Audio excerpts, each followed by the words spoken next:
Okay, so we are now recording, and I'll go ahead and call us to order. Thanks everybody so much for being here. Can you all hear me and see my screen? Could I get a thumbs up or nod? Perfect. Awesome. Thank you. Thanks everybody so much for being here. I'm really excited to be here with you all and to convene our first time as a council. My name is Kendall Scott, and I am the Outdoor Education Lead for the Nevada Division of Outdoor Recreation. We have some others from the Division of Outdoor Recreation on the call as well. Elizabeth Johnson is on. She is our Deputy Administrator, and you may also see our Administrator, Denise Baronio, pop on. They're just here to help out. So I just wanted to introduce them while they're here as well. And then David Beard is also here. Hi, David. He has been our technical assistance lead for the past few years, 2.5 years almost, I think, for a Nature Everywhere initiative that we started with the advisory working group, and we'll talk more about that today, but just wanted to acknowledge David as well and welcome him. I think we'll go ahead and get started with roll call, and I'll go through and call everyone's name, but since it's our first time meeting, I would love if when I call your name, if you just introduce yourself, tell us about who you're representing on the council, or what you're representing on the council, if you're in a specific position, and then I'd also love to know about like any favorite outdoor activities you have, and any hopes or intentions you would like to bring for the council and our work here. So I'll go ahead and start. My name again is Kendall Scott, and as I mentioned, from the Division of Outdoor Recreation. And my favorite outdoor activity right now, since it's winter time, is snowboarding and cross-country skiing. And you know, my hopes and intentions for the council, I think, are to bring more resources to Nevada schools and help those who are, you know, inclined, but maybe just need a little bit of a push or a little bit of assistance to help get kids outside. So that's what I'm hoping we're able to do here. And I'll go down the list and go to Andrew next. Good afternoon, everybody. I work for the Nevada Department of Education as an education programs professional, specifically for health education and physical education. My favorite outdoor activity right now, I would say, is probably snowboarding as well, even though I've only gone a couple times. So, and then as far as what I'm looking to get out of this council and this work is just to get kids off tablets all the time and find more opportunities for kids to participate in outdoor activities. Thank you, Andrew. All right, let's go to Julie Bless next. Hello, all. This is Julie Bless with the Nevada Department of Wildlife, and I am our Wildlife Education Coordinator. And one of my favorites, there's many, is birding. I got really super into it next level last year. So looking forward to more birds this year. And I feel like my intentions and wants are very similar to Kendall's, but wanting to get students and teachers connected to our existing resources and connected to what they need to get kids learning outside. Because I think everyone should be doing it. So that's kind of what I hope for. Thank you, Julie. Joe Girdner. Hello, everyone. Happy New Year. My name is Joe Girdner. I'm the superintendent of Story County School District and the representative of NASS, Nevada Association of School Superintendents. My favorite outdoor activities are hiking, backpacking, hunting, and fishing. A lot of other things as well, but those are the primary ones. Hope to be a support to this group and pass information along to NASS. I know a lot of districts have already passed board policy allowing kids to earn credit through outdoor activities, which is exciting. Excited to be here. Thank you, Joe. Excited to have you back. All right. And next, Senator Cruz Crawford. Thanks for being here.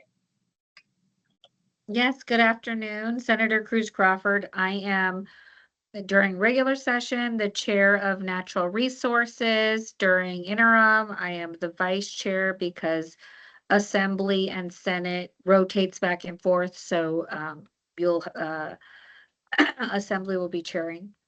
I am also a school principal. That's my full-time job in a school in East Las Vegas. This is my 11th year being the school principal at my particular school.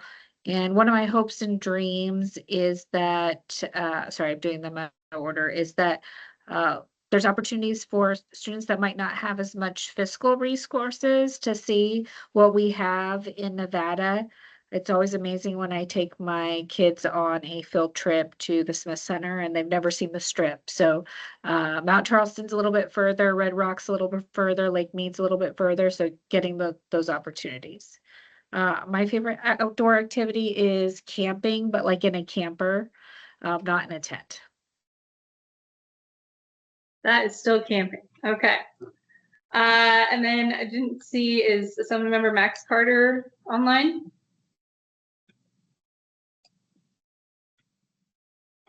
Okay, we'll catch him if he is able to join later. Okay, and then next up I have Christopher Peterson. Chip. Hi, my name is Chip Peterson. I am a licensed teacher here in Nevada for health and physical education. The last 6 years, I've been the coordinator for health, PE, and driver education down in Clark County. My favorite outdoor activities are really hiking, camping, with a tent, and hunting. And then really kind of the direction like I want to see out of this is that I want teachers and students to really kind of see how they can go outside and have that education experience with the resources that they currently have already, with the things that they have in their own environment, being able to utilize those to get them outside. So that's where we're at.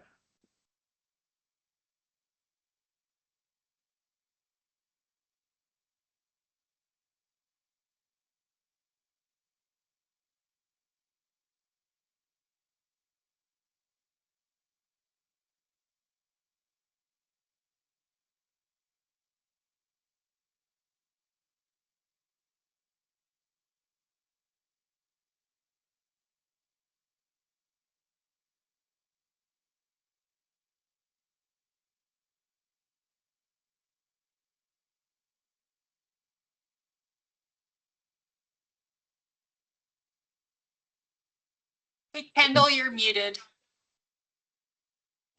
Oh, sorry about that, everyone. All right, next up was Melanie Urquiaga. You're probably like, what is I see her, but she's not speaking. What's going on? Hi, everybody. I'm Melanie Urquiaga. I'm executive director at Nevada Outdoor School. We are a rural Nevada outdoor education provider.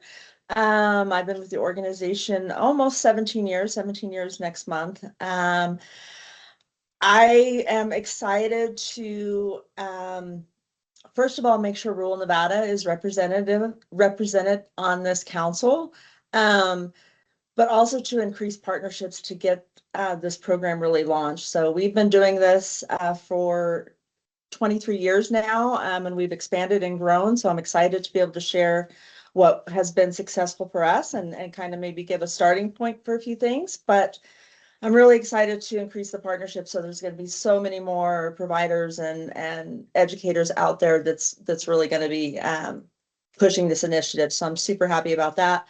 Physical and mental health, I think, is the biggest thing for us right now as far as exposure to nature. And I also think that's potentially where some funding might lie to help support this initiative. I personally love camping. Even with a tent, because I also love to whitewater raft. And so I have to take my tent with me on those type of things. But camping in rural Nevada gives me kind of exposure here in Nevada. And then obviously whitewater rafting, I'm able to explore other Western states with that. Wonderful. Thank you, Melanie. I also just want to mention we have a 3 vacant seats currently. I believe we have some people who are in the process of being approved for those through the governor's office. But we still have a vacant seat for 1 teacher, a pupil of a Nevada public school, and a nature-based education provider.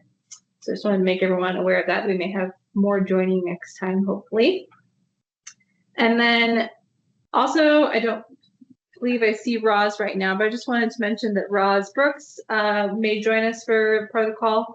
She was a member of the advisory working group, which we'll talk more about today, and is also serving as our fiscal agent for our current Nevada or our current Nature Everywhere grant, which we'll also talk about today.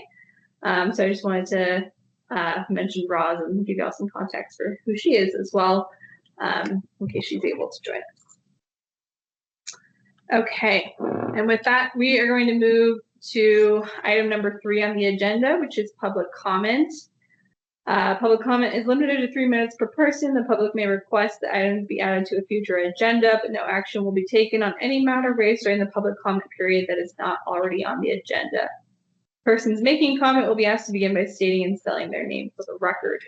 There is nobody in the room here in Carson City for public comment, so is there anybody online here for public comment? Yes, please go ahead and unmute.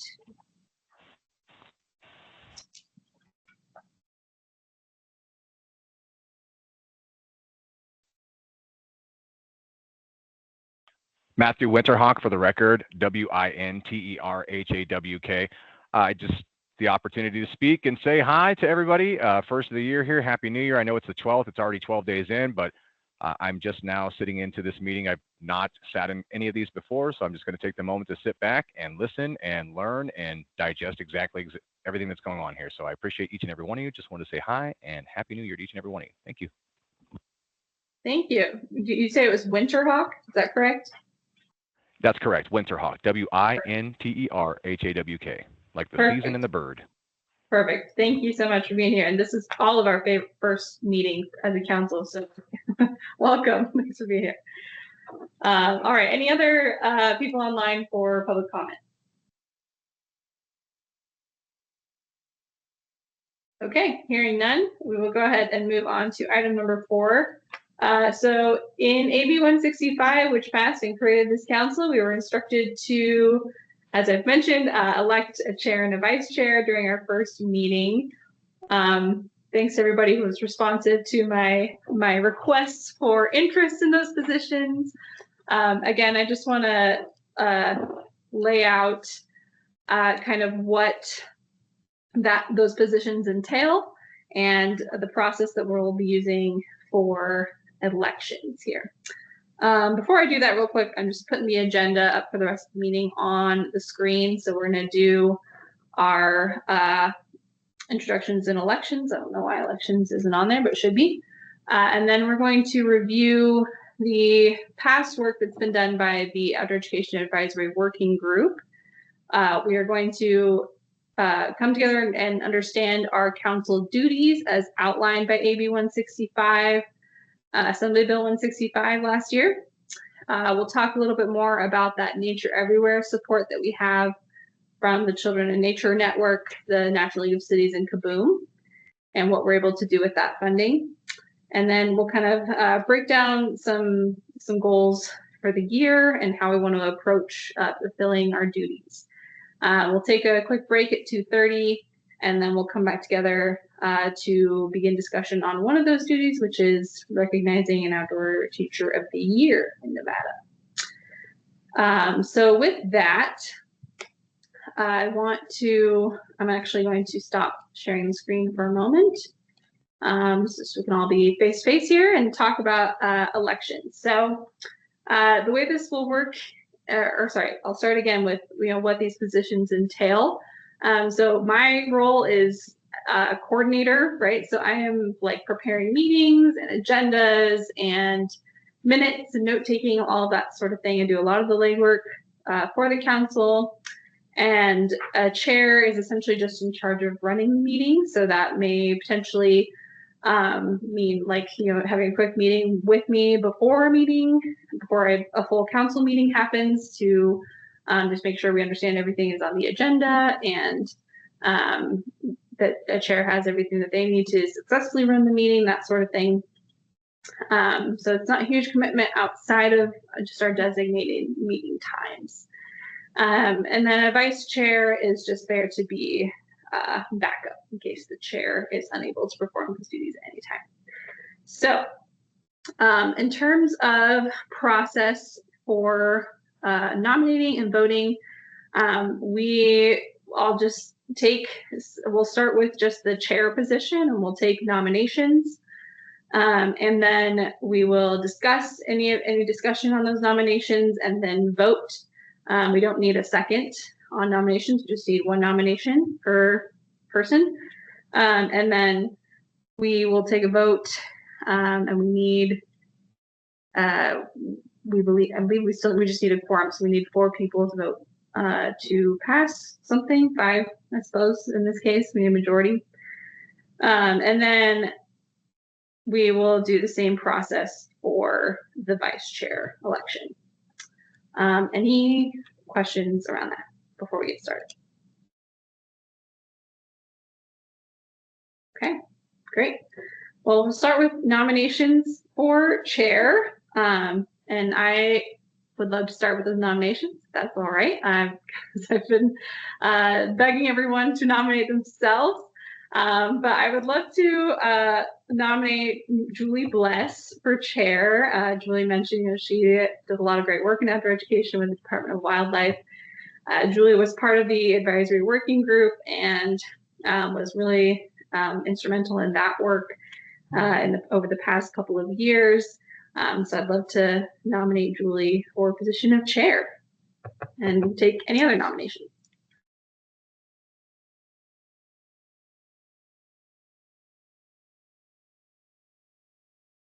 I will second that nomination. Okay, we're hearing Julie. Julie, anything you'd like to add? Julie, do you accept?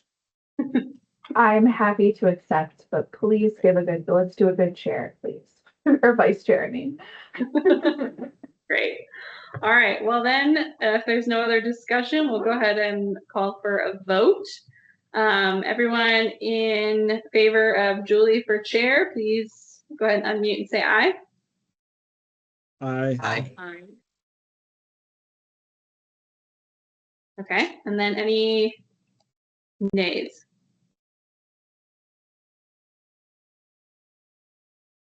Okay, I'm not hearing any nays, so I'm going to say that that passes unanimously. Thank you, Julie, for doing that. And then if it's all right with you, Chair Julie, I will go ahead and continue to run this meeting for this time, and then next time it'll be you doing it. Okay, I'm seeing nods. Perfect. All right, so, and then for vice chair, I had a couple of people who were willing to take on that role for me, which I really appreciate. So I figured we would just bring those to the group to discuss, or have those people opt in or out with those options. So Melanie Urquiaga from Nevada Outdoor School and Senator Cruz Crawford were both graciously willing to vice chair. So I would nominate both of them this time. And then if there's any discussion, yeah, Senator Cruz Crawford. Yes, I just got word that I have to leave for military training for a few months, so I would like to rescind that offer if possible, because I won't be in Nevada. And so it would just be, it would be too much for me to juggle. Noted. Thank you. Melanie, how do you feel about it?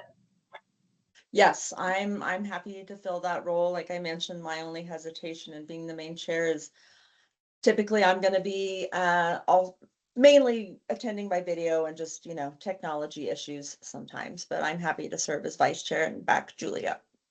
Awesome. Wonderful. Thank you. All right. Any other nominations for vice chair? Okay. Seeing and hearing none, I will go ahead and call for a vote for Melanie Urquiaga for vice chair. Everyone in favor, please unmute and say aye. Aye. Aye. Aye. Aye. Aye. And then any nays?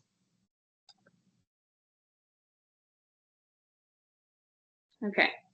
Seeing and hearing no nays, we have a vice chair. Thank you, Melanie and Julie, for filling those positions. Okay. All right, and then I will move us on to item number 5 on the agenda. I'm going to also reshare my screen.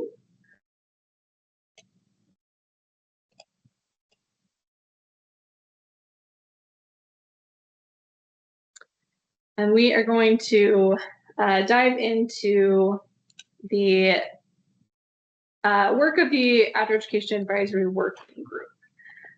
So just as a review, many of the people here today were a part of this group, but it's been a minute since we all met and were conducting this work. So I think it's good review for all of us, even those of us who were involved previously, to just chat about the work that's been done already, the groundwork that's been laid for us that we can hopefully build upon in this more permanent council.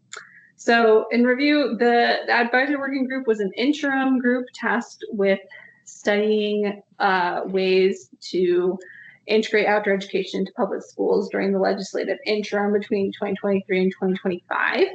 The group was made up of teachers, superintendents, students, state agencies, healthcare professional, nature education providers, as well as bipartisan and bicameral state legislators. And then this group, what we did is we met for about a year, and we were able to also, thanks to support from Nature Everywhere, from our partners through that partnership, we were able to do some public input on some of the ideas that the advisory working group had around how to integrate outdoors into public education.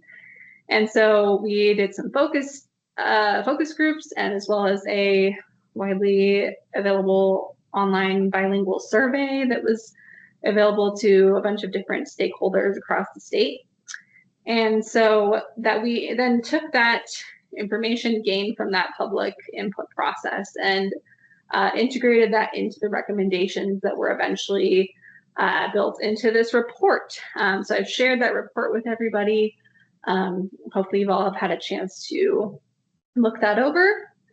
And we're going to just talk about a little bit of the report today and review. In particular, I wanted to review the vision, which we have up here on screen, which was to collaborate with schools, community leaders, and stakeholders to grow sustainable pre-K through 12 outdoor learning policies, programs, access, and spaces for the benefit of all Nevada students' wellness. And then what we're also going to review from that report is the 4 focus areas that the advisory working group proposed for integrating outdoor education into schools. And so I have asked a few people here to help me out with that. So these were each people who were also a part of the advisory working group. So I think we're going to start with capacity building, and I believe Andrew is going to chat and review those recommendations for us. So I'll turn it over to Andrew. All right, thanks, Kendall. In talking about capacity building, what we really wanted to address is to make sure that schools actually have the support they need to make outdoor education work. The recommendations recognized that integrating outdoor education into classrooms can't just fall solely on schools or individual teachers on their own. So it requires support at multiple different levels within the education system and other agencies. As a starting point, the AWG recommended a dedicated outdoor position at the Department of Education to help the coordination and statewide capacity. At the local level, the recommendations highlighted the importance of having additional personnel to support implementation. One longer term idea was to establish an outdoor education specialist at each school or at the district level. In looking at some of the case studies, we found that when this kind of capacity exists, that outdoor education is more consistent and sustainable. These roles help teachers feel more comfortable, more supported, help provide supervision and safety with outdoor activities.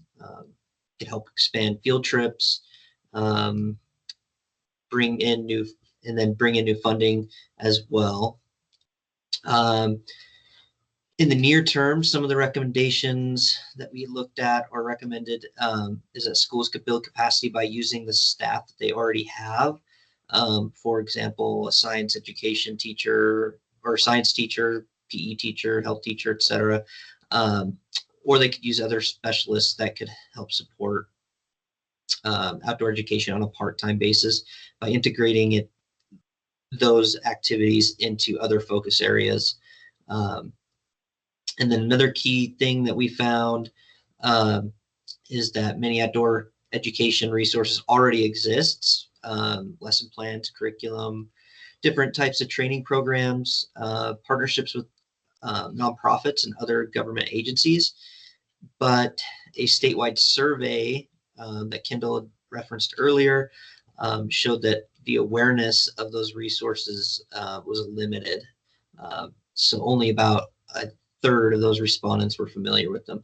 So we're recommending that, or to address that, we recommended conducting a statewide analysis of outdoor educational resources. And the goal of that was to give educators a clear and easy way to find what's already available, connect them to existing supports, and possibly identify any other gaps. And then to wrap it all up, the recommendation called for a stronger coordination of state agencies, including here at the Department of Ed, Division of Outdoor Recreation, etc. And then, these agencies could explore opportunities to pursue federal funding or other funding opportunities to support outdoor education as a whole moving forward. If I've missed anything, any of my teammates, feel free to fill in those gaps. I think you did great. Thank you, Andrew. And I also just want to note that, some of that collaboration is already starting. Andrew and I have been working on some things that I'll talk more about when we get to our Nature Everywhere grant.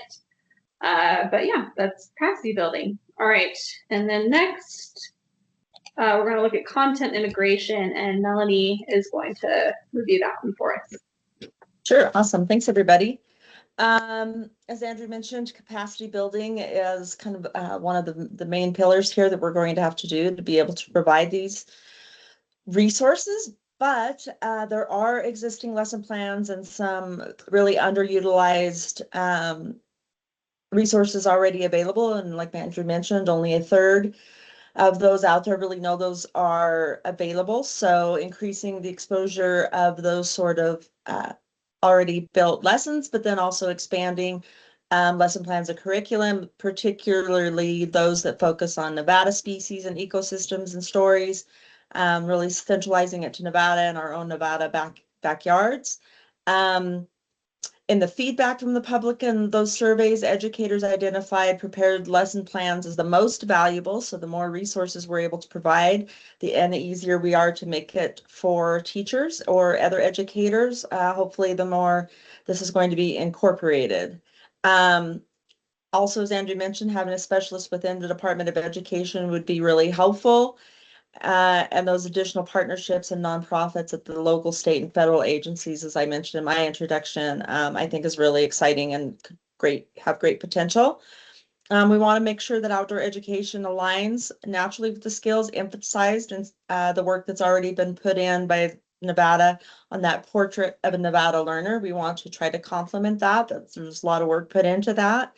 So we recommend the advisory working group recommended utilizing those education resources to really develop those critical skills on that portrait of a learner. And just from experience on the programs that we provide, it's really satisfying, and outdoor education is sort of unique where you're able to hit on a lot of different topics or a lot of different standards in the same lesson. So that's something that's really helpful too. We love the idea of an outdoor education network that we could again share those resources and continue to build on those that content. We wanted to make sure that we had really great experiences for our Nevada students, and hopefully serving as kind of a benchmark for schools to work towards achieving that. So kind of taking some of these programs that are already working and build on that and expand it. There was talk about a local children's outdoor bill of rights, which is kind of a fun idea, allowing schools and districts and other communities to really identify what is the most meaningful outdoor experiences in their community. Obviously, out here in kind of the desert community of rural Nevada would be a little bit different than the Eastern Sierras that are closer to the Carson and Washoe Valleys. There's also a lot of opportunity for schools to develop elective courses. We love that idea, especially at the junior high and high school level, to really hone in on specific outdoor skills and literacy. They could prepare students to enter Nevada's outdoor growing recreation industry. Again, a lot of work's been put into some surveys and some data on the outdoor recreation industry here in Nevada, and there's certainly a lot of potential for that to grow and hopefully for people to get a good job doing that sort of work. It's a lot of fun. I can attest to it. So the economic opportunities required for that skilled labor and those elective courses could really provide students with a pathway to higher demand careers. So another sort of technical skill rather than going to university for 4 years to get into the job market. The advisory working group also was encouraging schools, teachers, and administrators to take learning outside whenever possible. So even sometimes when the weather is not appropriate, if you start providing these sort of activities pretty regularly, the parents and the students start to get into it and will prepare themselves. But just exposure to nature, even if it's just for 20 minutes outdoors in a local school environment, already has a lot of positive impact, and we'd love to see the outdoors incorporated more and more into outdoor infrastructure and what that would take to provide a setting to be able to do that regularly for classrooms. The on-campus outdoor use was also talked about. A lot of the survey was talking about what would be the most beneficial on campus, or maybe a green space that's closely localized to some of the schools, I think would benefit. So we'll have to really look at what the resources we have in our individual communities as we build on this. Field trips are really important, and we love to take kids on field trips too. And it's really just taking them out of the classroom to a completely different learning environment, and they really excel and really gel in those environments. So I would love to see more and more field trip opportunities at all schools. And then also with that, providing that shared experience that helps students build relationships with one another. So kind of taking them out of the academic and the competitive academic nature for students. It really kind of balances out kids and cliques and that sort of thing when you take them outdoors and you put them all into an environment that maybe they're all maybe a little uncomfortable with. And then the big thing we were definitely against as a group was any policies that restrict the use or limit the valuable opportunities. So Christopher, you mentioned incorporating it into PE and resource whenever possible. We think that's really important. Sometimes there are school policies that will restrict kids for poor behavior or lack of attendance at school, and they'll keep kids inside instead of exposing them to the outdoors. And so we would love to see less and less of that.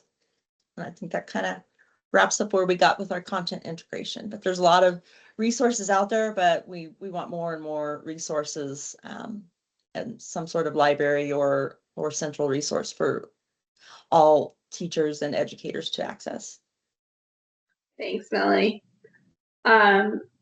All right, and then I also should mention on the slides here there are some little snippets from some of the public input and the survey, some of the results from that. So you'll see those throughout And you can view more of that on formerly the Advisory Working Group webpage. I've updated it now to be used for the Outdoor Education Council, but it's also going to have that Advisory Working Group, that content archived there as well. So I'll grab the link for that. And then next we're going to have Julie talk a little bit more about outdoor learning infrastructure.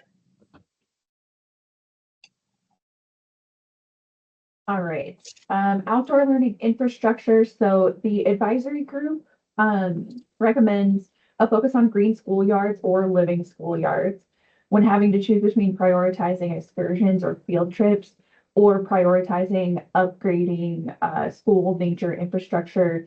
The working group recommends making that investment in outdoor learning infrastructure, obviously very pro field trip, but when choices need to be made, we do advise the green schoolyard or living schoolyards.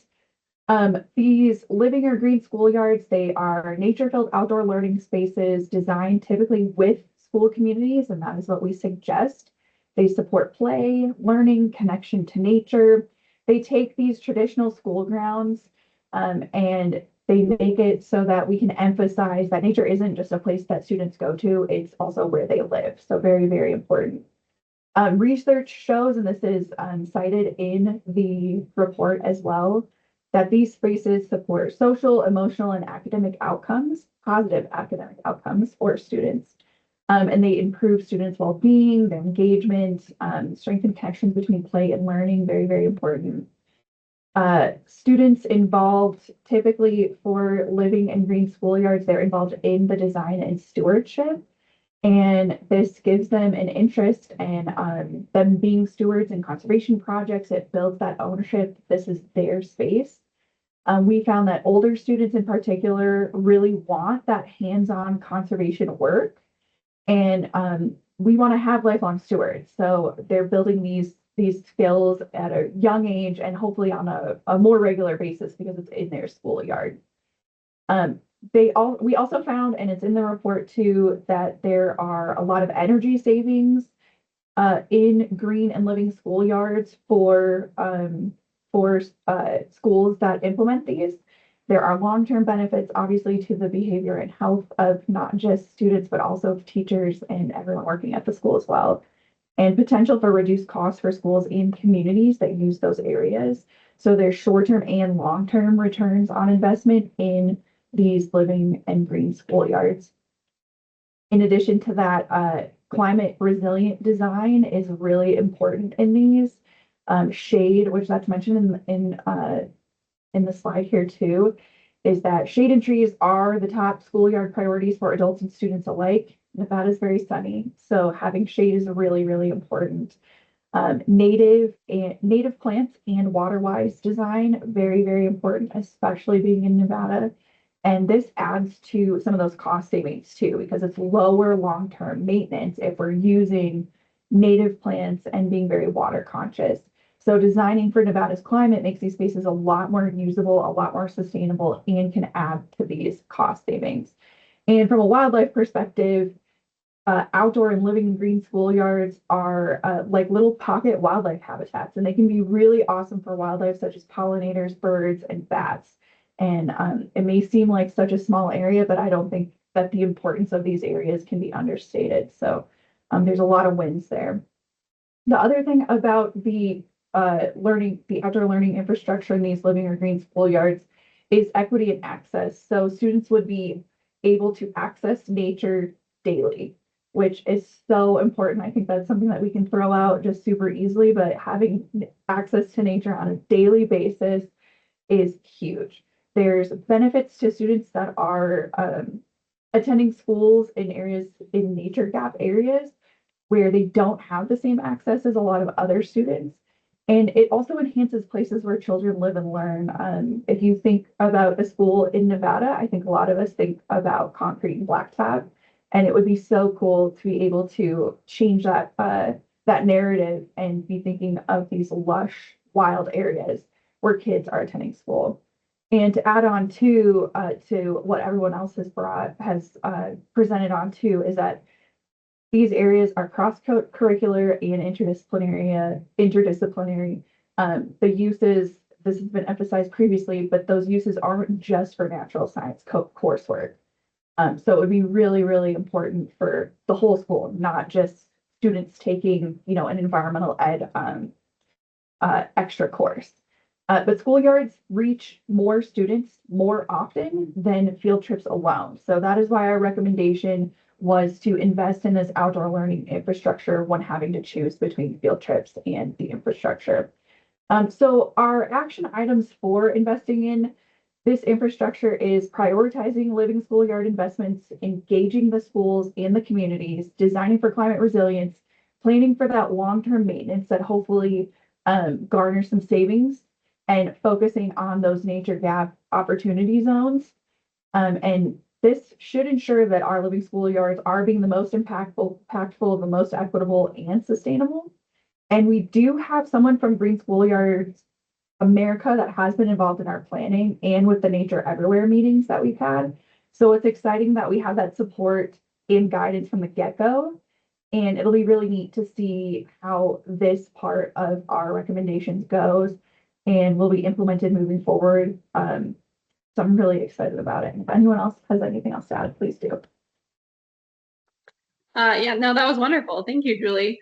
Yeah, I just want to note the living/green schoolyards. Typically the term is green schoolyards is most widely used. We were using living schoolyards because we just felt it was more accurate to our not so green environment, living in the desert. So they're interchangeable. They're both used, but that just wanted to clarify that. All right, and then finally, our last focus area was on policy, and I'll just review this one real quickly. We've touched on it a little bit with some of the others. But, again, Melanie mentioned we wanted to talk about protecting recess and outdoor breaks for students of all ages. In our public input survey, 56% of stakeholders supported not withholding recess as punishment, which is nearly twice as many as those who supported it, which was about 30%.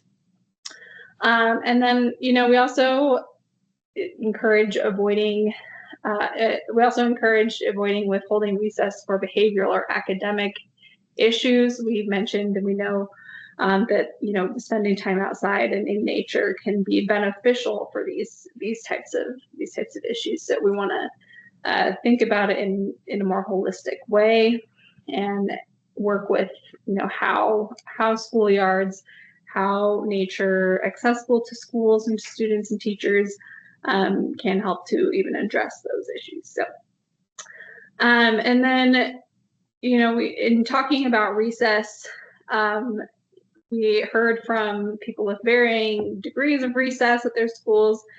And we also heard from how much recess do we think is appropriate for young students in particular. And 45 minutes was actually the median that was agreed upon by respondents. So that's something that we recommended in there as well.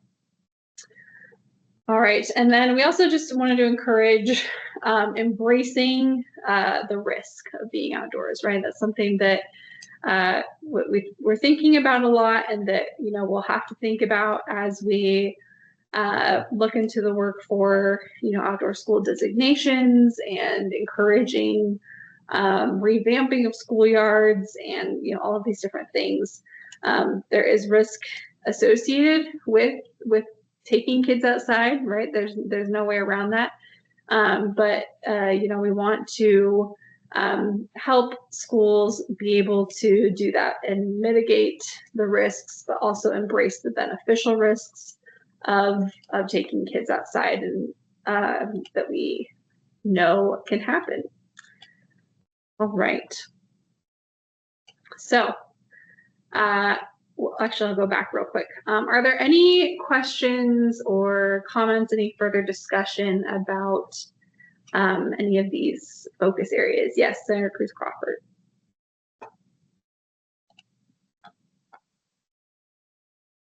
Sorry, I had to remember how to unmute myself. Okay, couple of things. Thanks for all the work. A few things that I noticed is I really like the building capacity piece. I know that my GATE teacher and my PE teacher has been receiving, at least from CCSD, a lot of the communication in regard to outdoor field trips, and some from these organizations. So I think really partnering with the school districts to get that communication out and making sure it gets out, because we are taking part of that.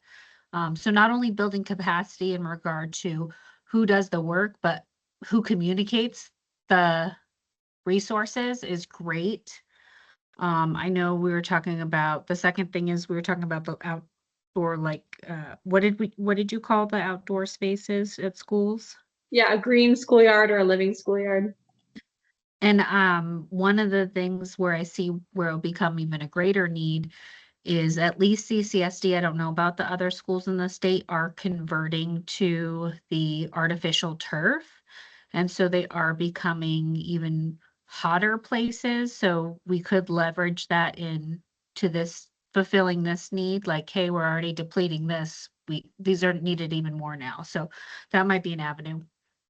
And then last but not least, I did have a little, kind of actually quite a big red flag with the 45 minutes a day. I don't know if you know, but Nevada has one of the shortest instructional days of any school within the United States. Our students come to school for 6 hours and 11 minutes start to end, which is 371 minutes a day. And 50 of those must be a prep for at least the teachers in elementary school. Some of that could be used for PE, but not all, because they're required to do other specials. And 30-minute required lunch. And it goes back and forth each session of how much of that 30 minutes is for recess. But even with those things, there's only 291 minutes. So when we are making a space for outdoor education, we only really have 291 minutes to really work with. And there are requirements for like 140 minutes or 120 minutes for ELA and 70 minutes for math and all that stuff. And I know a lot of us think like, well, we can integrate, we can do that. It makes it very difficult. So I do want to be very aware. So when we do say, was that 45 minutes a day? Yeah, so again, that was based on the public input, and that's what was in the report for the advisory working group. Again, this is foundational for us. You know, this is information for us to use going forward in the work that we're doing. You know, we can't like go back and change those recommendations now or anything. But that was that's just information that we have to then use with the work that we're going to be doing around designating outdoor schools, right, and that sort of thing. But we can certainly, you know, I think bring up some good points, and this is, you know, something we definitely discussed back then. And so I'm not attacking that at all, but I do think it's very important for us as a group to be aware that request hits right now 12% of every school day. So that's not even what we hit for science. So I did want us to be aware of our numbers that are mandated at the state for education and how much we are, if there was going to be some advocacy for this, I think there should also be some advocacy for a longer school day then. Because that's a lot. And so not that it's bad, I just wanted everyone to be aware of what the mandates are at the school or at the state level for instructional day. So I thought it would help us when we talk about these things. Yes. And that's it. Thank you so much. Yeah, thank you. Thank you for bringing that up and for breaking that down so well too. Any other discussion or questions about the report? So, Go ahead. I got it. So the only other thing I just want to point out here is on this policy part right here, where we're talking about withholding recess for behavioral or academic issues. Clark County already has a regulation 5157 that prevents teachers and staff from withholding physical activity for which is either recess or PE as punishment. And it's also in the Nevada wellness policy as well. Thanks for pointing that out.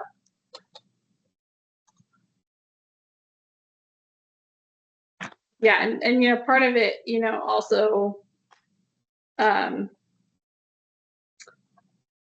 Julie or Melanie, one of you were talking about this, is just communicating those things and you know, making sure that everyone is aware of even the safeguards that are already in place too, and opportunities that are already in place, right? That you know, even going back to the minutes question, you know, that recess counts towards instructional time, right?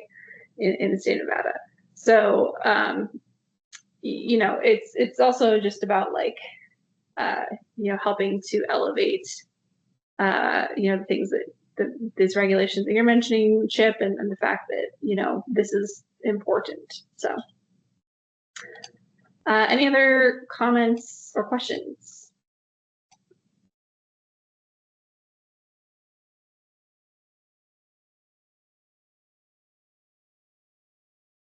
Okay.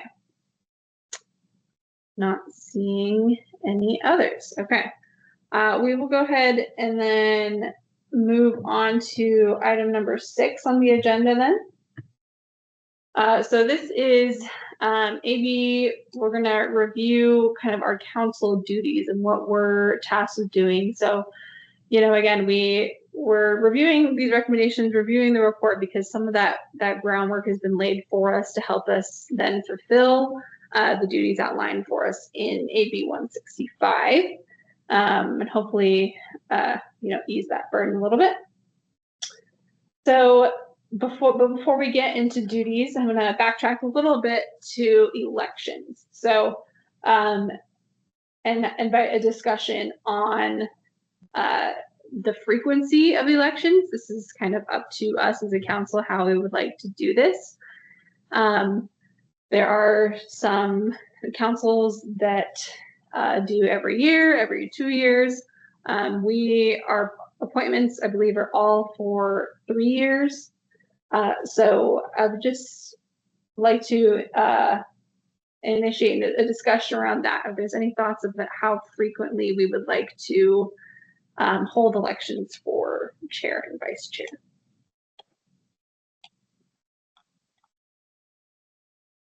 I think annually. I think that makes sense. Annually is what you're saying, Julie?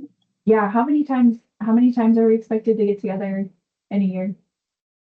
That's not necessarily laid out. I think it'll probably like change depending on, you know, maybe potentially more frequently this year and then less frequently in the future. But I would propose every 2 years. I think sometimes it takes like a year, you know, to kind of get processes down with like a specific person. But I'm open to other discussion too. Yeah, I'm just thinking if appointments are 3 years, it would probably be nice to be a member of the council and not be serving if you get elected.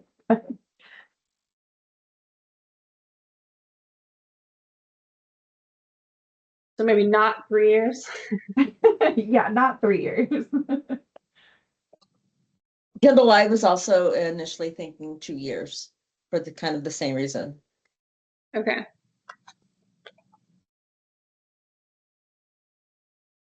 Would that require a change in the actual language? Because the language right now says at first meeting of the council and annually thereafter, the members of the council shall elect a chair and a vice chair. Oh, I missed that. Not seeing that. Okay. Well, yeah, we may have to do it annually then. That answers our question. Yeah. Okay. Okay, so I've just reviewed that and I missed it somehow, but thank you for mentioning that, Chip. So we will hold annual elections.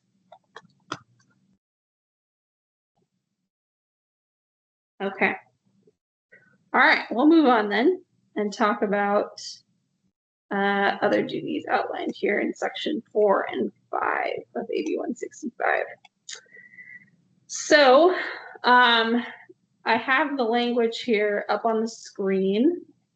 And then also just kind of, I'm gonna, leave that language up there for y'all to look at in detail if you like, or if we need to refer back to it, as clearly I do. But I also just want to provide a little bit of a summary of what's outlined here. So we are tasked with recognizing outdoor designated schools through establishing establishing a program to award designation to schools that are providing outdoor education opportunities and meet standards developed pursuant to Section 5. So we'll look at Section 5 too. So essentially we can, organize a rubric for how to recognize and designate schools who are excelling in these areas of providing outdoor education opportunities.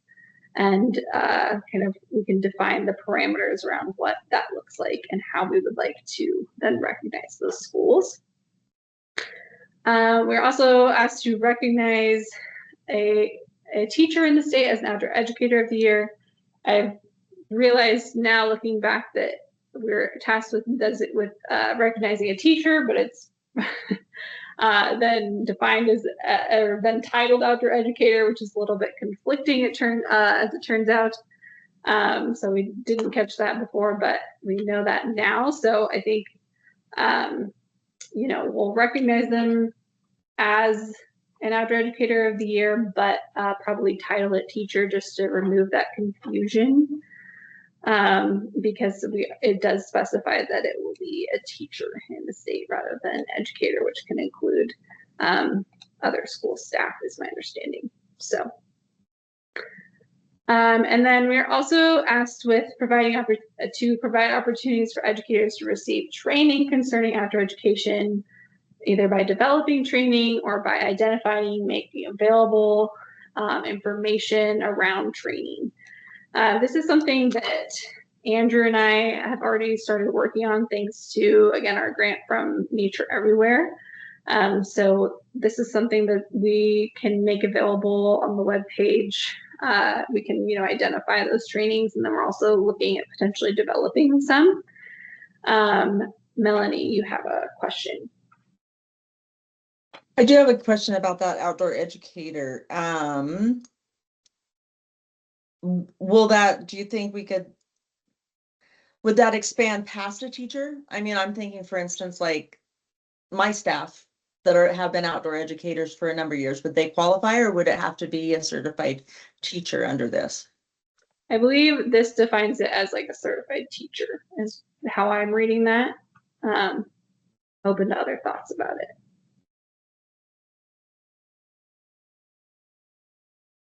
I think for our purposes that it needs to be a certified teacher, but I love the idea of having like the non-formal educators. I just think it should be a certified formal educator for our council.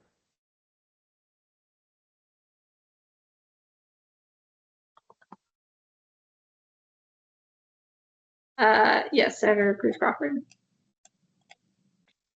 To make it simple, could we do an certified educator and the educator that falls outside of that? Could we do two? I know that in order to support what the intent was, we might need to do certified, but there are so many other people that do things at all levels. Would we be able to go beyond and just do both, one and one? I think it's something we could do, right? For sure. Maybe that's actually, maybe that captures the full intent best. I was going to talk a bit more about this later, but we do have some funding. We're meant to recognize them with a non-monetary award. We do have some funding through Nature Everywhere, at least for this first round of recognition, to scholarship this person to attend a conference and talk about outdoor education and talk about, how they implement that in their career with their students. So my only caveat is that, you know, we have this, you know, for this first round, we have this designated scholarship. We don't have enough for 2 people. So, Well, they could be, we could have the same parameters they fill out the form. I can also get a proclamation with the stuff that they fill out the form with, and we could just do a public, I don't know how you want to present it, but it could just be public recognition this first time for this. Yeah. I know that a lot of times people that are doing the heavy lift don't get recognized at the schools, and it causes a little bit of a rift between support staff and licensed or those that work in an organization like Archeaguas. So okay. Yeah, thank you. That's a good point. Other thoughts?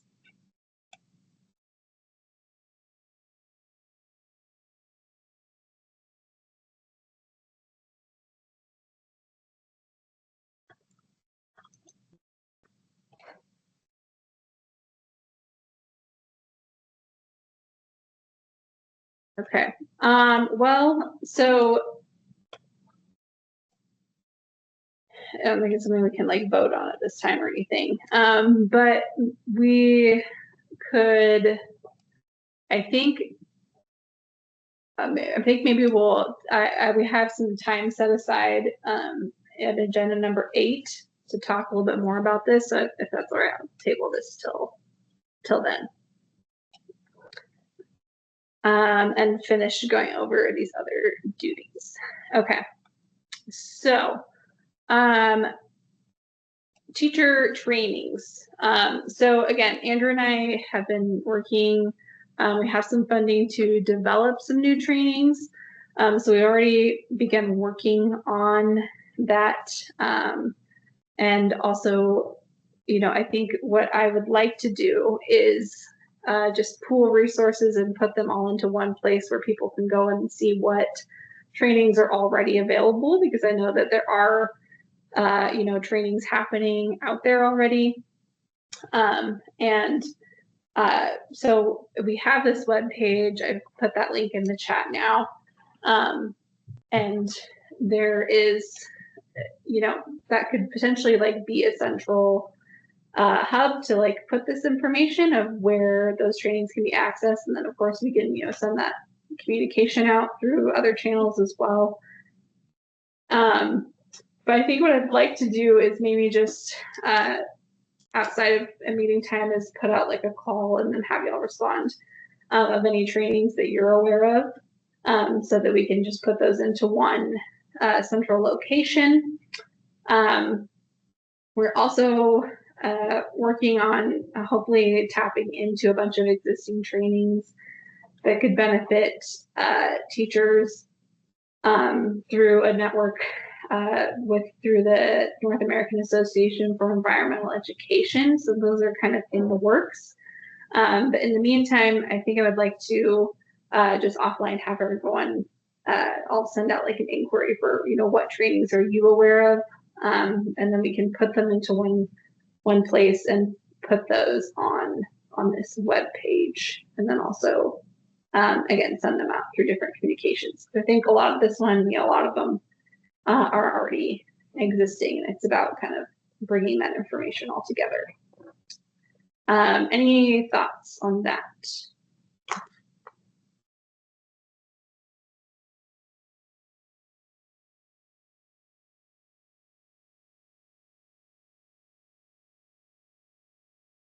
I think that's a great way to do it, because I think you're going to end up with a lot.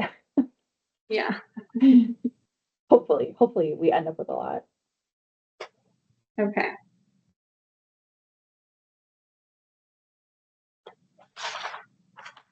All right. Cool. I will take everyone else's silence as agreement for now. All right. Okay, next duty is to provide technical assistance to support schools and school districts interested in developing initiatives for outdoor education, and in doing so to prioritize schools with the least access to nature. So again, a lot of that is, you know, going to be in our urban centers or otherwise in areas that, you know, surrounded by private land, right? Those kinds of things, or they don't have the opportunities to go out on field trips, whatever that may be. That's not necessarily defined for us. However, again, through Nature Everywhere, we do have some funding to specifically support a school in Las Vegas with this. So kind of the thought is that we, you know, once we have like an outdoor school designation rubric and we can show schools, this is what, you know, you can work towards to earn this designation. We can provide some funding support to add capacity to a school to then start pursuing some of those metrics or those standards for becoming an outdoor school designation. And then, you know, outside of that, you know, I think this is, you know, if we have other ideas for how to provide that technical assistance, it may just be like, you know, schools interested in the designation program or just interested in approaching us in general. But I just wanted to point out that those resources that we have for now for specifically for a school in Las Vegas. Any questions or comments there? Yes, Superintendent Gertner. Where, just out of curiosity, where did that funding come that it specified only for Clark County? So that's through Nature Everywhere. And you know, it's just for, it just wasn't enough money so we kind of had to define some parameters. And again, I'll talk more about Nature Everywhere in a bit here. But you know, it's kind of a, you know, that's where the majority of our population is, and it was an attractive site for the grantor, is why that one was chosen. Thank you. Yep. Any other questions there? Okay. And then in section 4, the last thing just says to identify sources of funding to support outdoor education in the state. Again, that's not necessarily securing, but identifying any potential sources, and you know, we can go from there in terms of what we'd like to do with once those are identified. Okay, and then I also just want to point out the division referenced here in section 4 refers to Division of Outdoor Recreation. So that's me and myself and Elizabeth and Denise who are on as well. And our kind of duties outlined here are to provide the council with administrative support in carrying out its duties. And then the division can also accept gifts, grants, and donations from any source to support the work of the council. All right, and then here in section 5, some more duties outlined.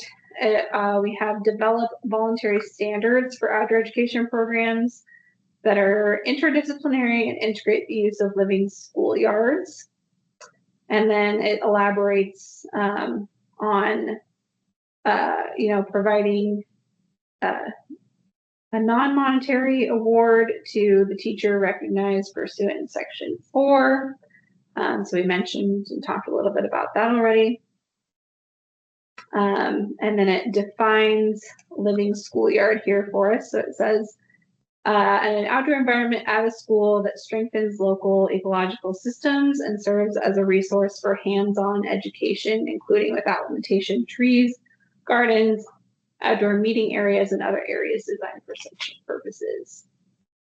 And then lastly, we may adopt any such regulation necessary to carry out provisions that we have discussed. So that's kind of a lot when we're, you know, at the start looking at all of these things that we're kind of tasked with doing. But I want to emphasize, you know, again, that we, you know, have started on some of these things already, that a lot of them aren't necessarily, you know, asking us to get funding or to develop trainings, even though we have been able to do that a little bit so far.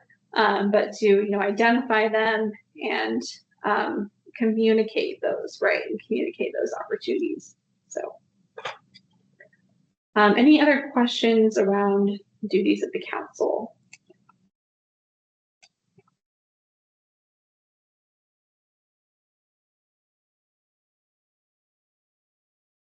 Or comments?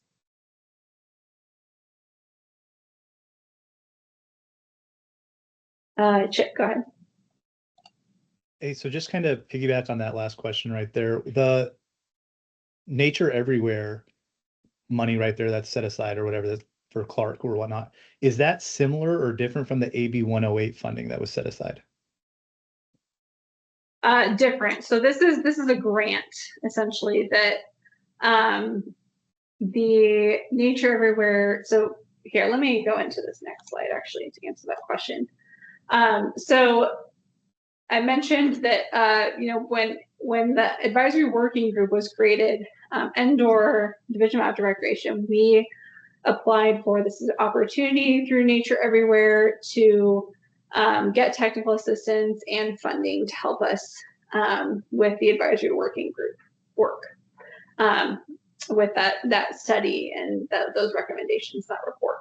And so then we got this technical assistance, and we got seed funding that allowed us to do the public input, do the survey, do the focus groups, which then informed our report to the legislature, as well as the creation of AB 165, this bill. So then, based on that work, we were invited to apply for catalytic funding through Nature Everywhere. So again, this is the source of that is from a partnership between the Children and Nature Network, the National League of Cities, and Kaboom. And so we were then awarded as a leadership group members of the advisory working group. A few of us were a part of the leadership group, and were awarded this funding to then support a few of the initiatives that the advisory working group had proposed, right? Which some of that has now fallen into the purview of the council. So it's private funding essentially. The funding I believe that you're referring to is for the Nevada Outdoor Education and Recreation Grant Program, which has been ongoing since 2023. We've received funding for that, and that goes directly to the division and supports nonprofits, classes, mountain bike teams in getting kids outside learning and playing. So this funding I'm talking about right now from Nature Everywhere is not state funding at all, but that funding you're referencing was. Does that clarify? Okay, great. Any other questions? Okay, then I'll get into what we have some funding for through this catalytic funding and support from Nature Everywhere. So again, we have funding to develop some teacher trainings. So we've identified some topics through the public input that we had from the advisory working group. We're looking to develop some teacher trainings around like classroom management and taking your class outdoors. And then also kind of around like creating outdoor education culture and risk management for schools as they better integrate the outdoors into learning, into everyday school activities. So those are kind of in development, and I think once they're further along, I will Andrew and I can bring those to the council to have some eyes on. And in the meantime, I think I want to focus on also gathering the ones that are already existing, identifying those, and using all of you to help me identify those, and then putting them into one central location so that we can make that available and really share those resources with everyone. We also have some funding to design and materials around council programs. So this means like in our outdoor school designation, we could potentially have some creative names around, various levels of designation and have some fun logos that can go so that schools who are designated as a top tier, whatever that may be, outdoor school. There's kind of a recognizable insignia associated with that. So we had some funding around like design and materials. Maybe that's plaques for schools that are earning designation. And then of course mentioned support for a Las Vegas school pursuing an outdoor school designation. So we essentially we have some money to help fund someone who would then go out and find more community resources to help a school pursue designation, and in particular also help with schoolyard design. So whether that's as small as integrating an outdoor classroom space within a schoolyard, or increasing shade, or increasing garden activity, or something like that. And then we also have, again, I mentioned a scholarship for the Outdoor Educator of the Year, to attend a conference and help spread the word, kind of about these programs, about outdoor education and its importance and how it can be implemented in Nevada. And then we also just have a little bit of funding for meeting support. So, hopefully we'll be able to get together at some point and be able to eat, which is, why we have a third party. We have nonprofit Together We Can, and Brooks helping with the fiscal aspect of this grant, because then we can buy food, which we can't do as state agencies for meetings, right? So that sort of thing. So that is what we have funding for to support in our kind of support kind of our initial setup of the council and get things going. Any other questions around that?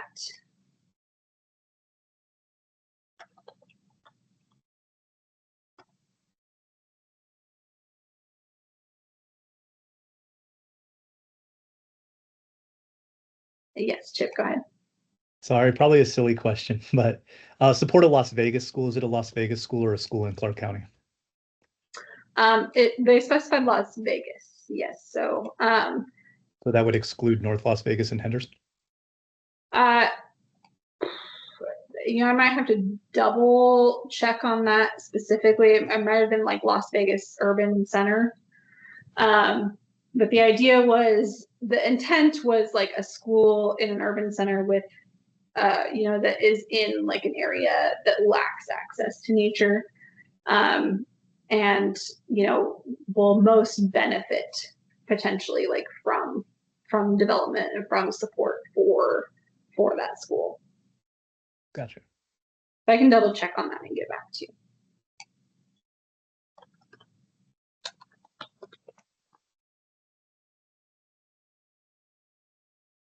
Making a note. Okay.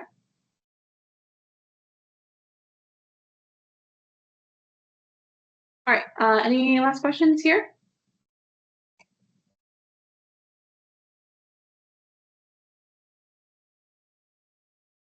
Okay.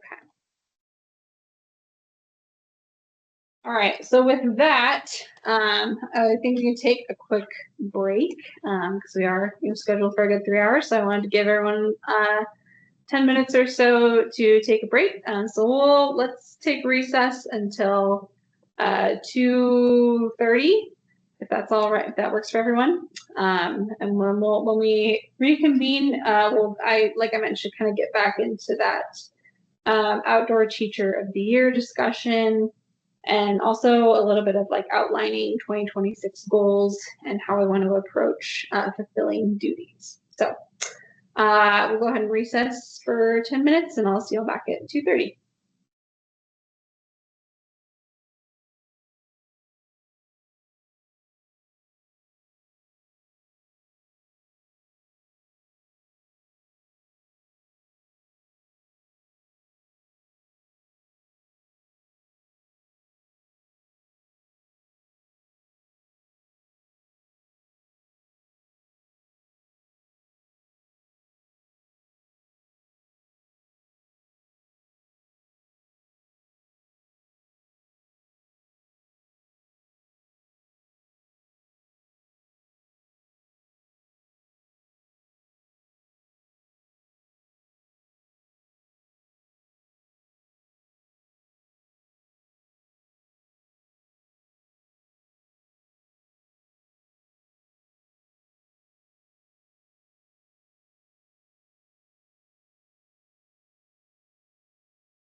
All right, everyone, I'm gonna call us back to order. Everyone can come on back.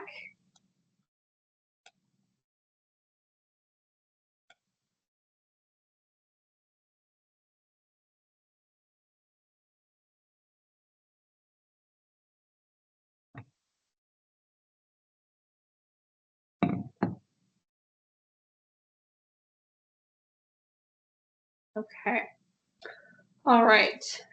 So we're gonna move on to actually I'll kind of go a little bit back to onto agenda number 8, but also a little bit of a discussion kind of tangentially to 6. So I wanted to discuss, I think, first of all, we've outlined the duties of the council. And so I wanted to discuss, kind of a plan of attack, so to speak. So, there's kind of a lot to do here. And so I'm open to proposals about how we want to approach these different duties, whether that's taking on one thing at a time or committees potentially, working to, maybe attack each one individually and then coming back to the group as a whole for final discussion and approval type thing. I think that, I put outdoor teacher of the year discussion on here for our first meeting because it seems like something that we could potentially start off with. But I'm also open to other ideas, right? So, we're looking at the teacher trainings. I think that's something that we can do pretty seamlessly, offline with just gathering what already exists. And then, once we have these trainings that are being developed, come to the council kind of for final eyes on those. And then, we have the outdoor school designation and, within that, how to integrate, developing standards around outdoor education and how those integrate into outdoor school designation. And then, of course, outdoor teacher of the year and identifying funding sources. So I'm open to discussion proposals around how we want to eat the elephant.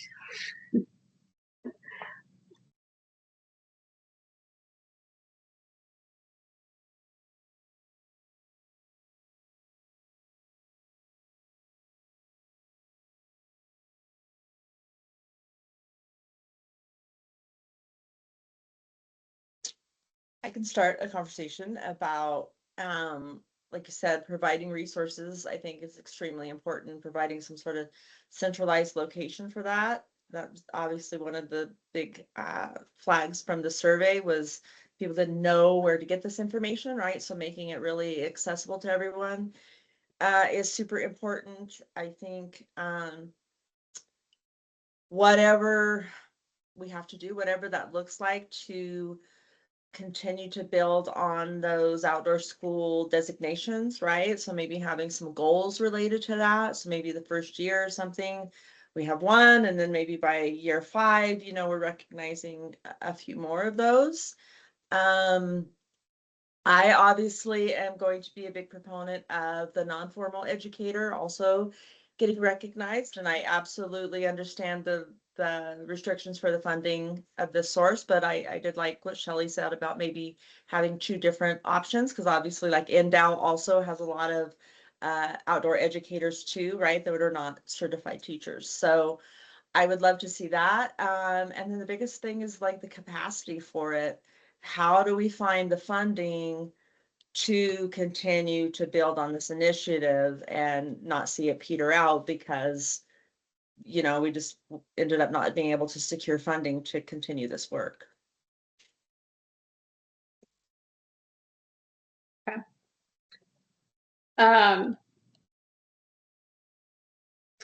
Yeah, okay, so let's start maybe with your comment on the central location. I propose, this web page that we have that exists that, has worked for the advisory working group in the past. How do we feel about that being a location for providing these resources? Do we have other ideas?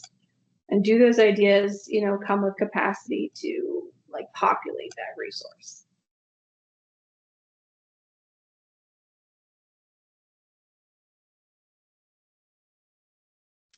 Hello, Who would can I be- speak? Oh, sorry. Oh. That's okay. Go ahead, Senator. So sorry, I'm driving. I switched gears here.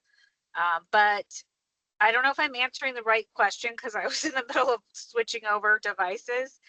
But in regard to central items, we have right now the Purple Star schools that the Nevada Department of Ed is working through. They've been doing a really good job with that through the Nevada Department of Ed. I don't know if you can look at how they do their application process, because I know that they've had a lot of success. And back to what Melanie said is, I think they rolled out that initiative and then connected with each school district's community engagement office and kind of found a champion for each district. I think that would be a great start. So those are just some ideas in regard to making sure that this is accessible for the whole state. Okay.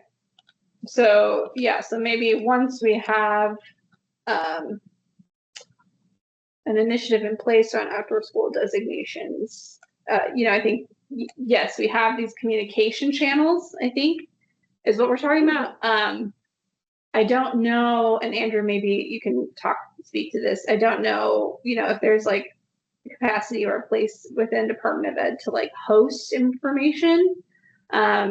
I do know that, we have avenues there to communicate it. I'm just wondering if this web page that exists that I linked would work as like an information hub for then, sending people to applications or two teacher trainings, right, et cetera, et cetera.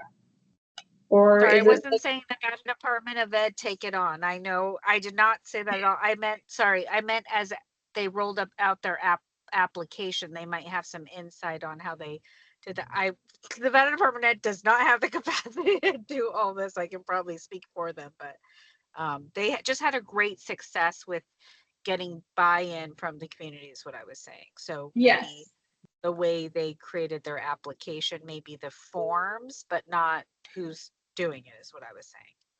Yes, absolutely. And we've utilized them for that communication in the past. And I think we can anticipate doing that going forward. Go ahead, Andrew.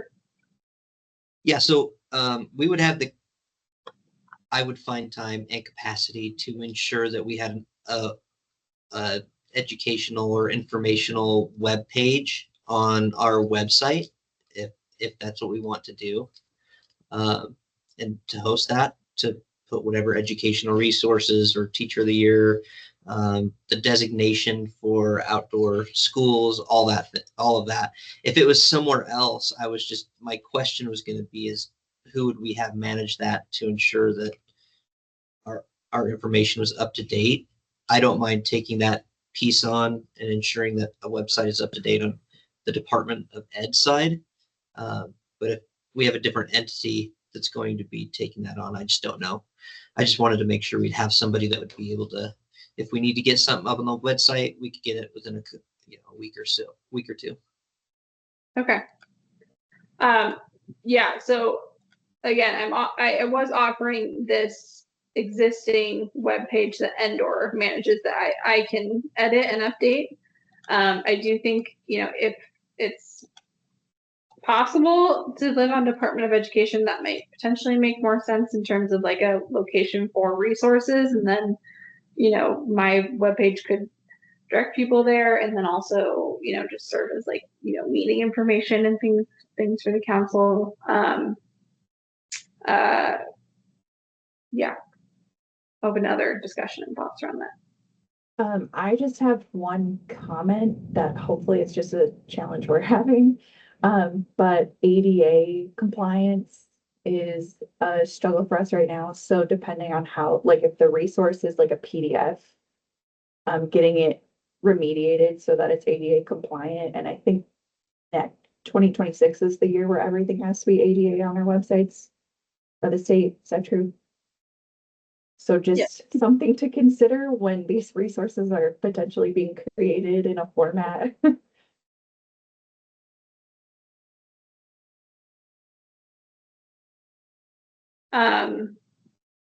Yeah, I guess, Andrew, do you have any insight on Department of Ed and that process there? Yeah, we have to have everything ADA'd as well.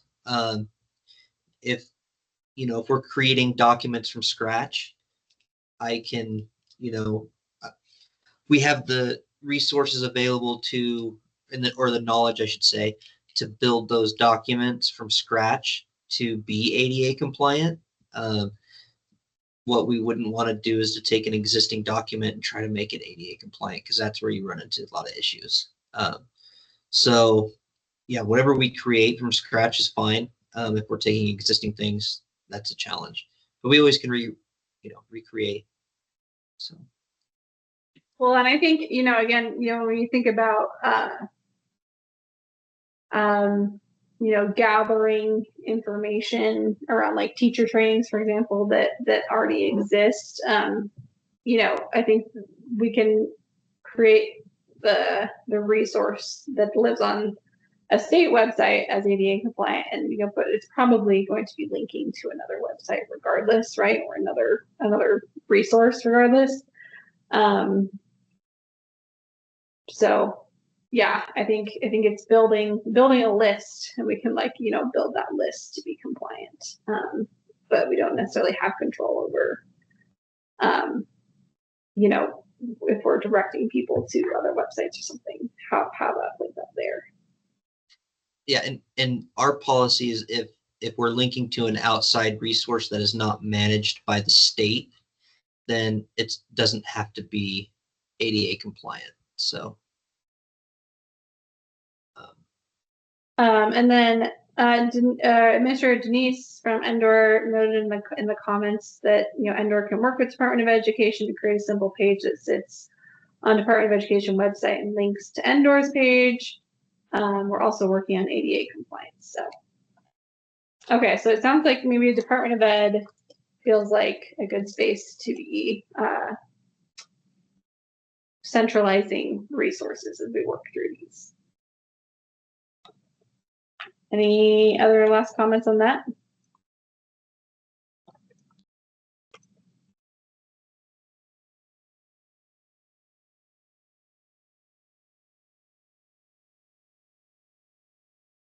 Okay. Oh, and then Denise mentioned, or vice versa, I think we'll host such a page regardless. Yeah, so Endor has a page already for the council, and that, I think they can link between the two, but I do think Department of Ed webpage will be helpful for making that more accessible to teachers and more findable potentially, right? Okay. And then, okay, so again, kind of going back around, we have these different duties again. So I'm looking for ideas around process of how we want to address each of these duties. So let's maybe start with just like Outdoor Educator of the Year and outdoor school designations. We could work in committees. We could plan like a workshop, like a longer workshop day where we're kind of getting ideas rolling for everything. Open to ideas around process for fulfilling those duties.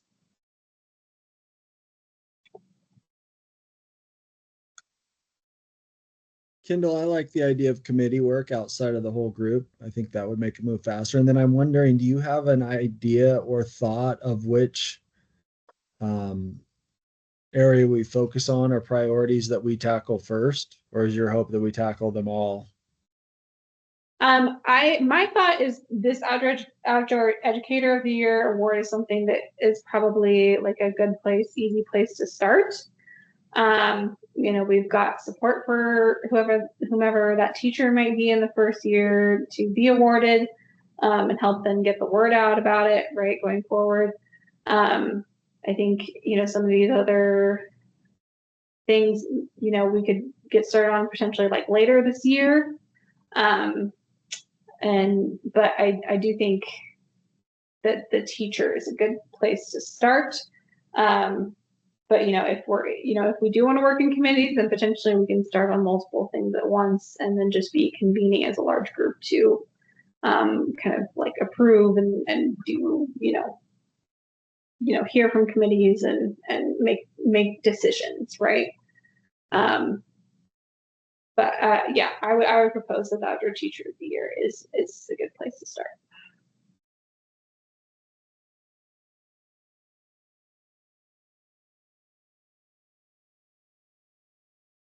I like the idea of small working groups outside of the main committee as well. Okay. Any other people feel good about committees or feel opposed to committees?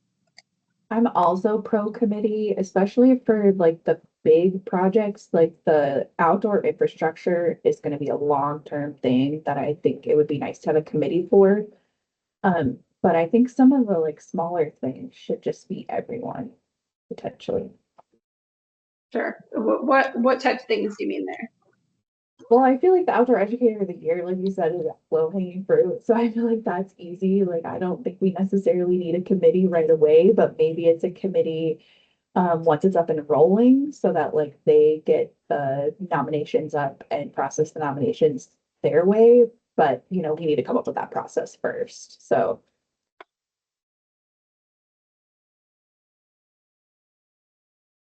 Any other thoughts?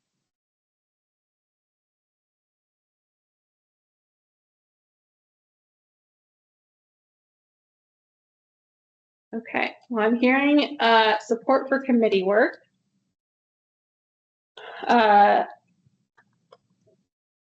So then potentially those committees are, I don't know if we need, the same committees that we had in the advisory working group, Julie, or with like outdoor learning infrastructure and things.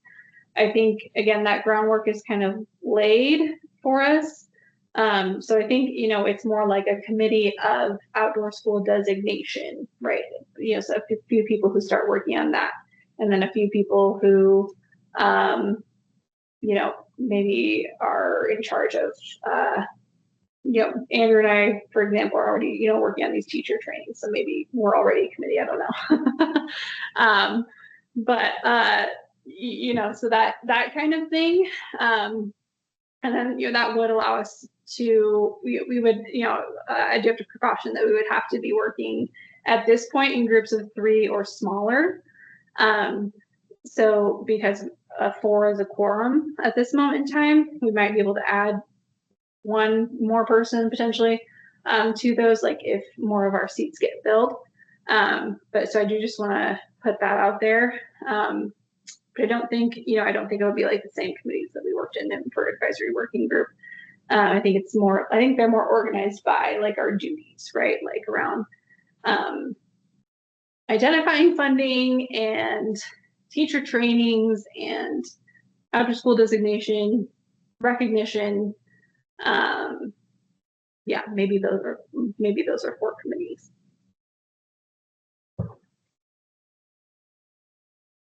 Okay, well, would anybody, maybe then what I can do is follow up this meeting with an email seeing what committee work people are potentially interested in.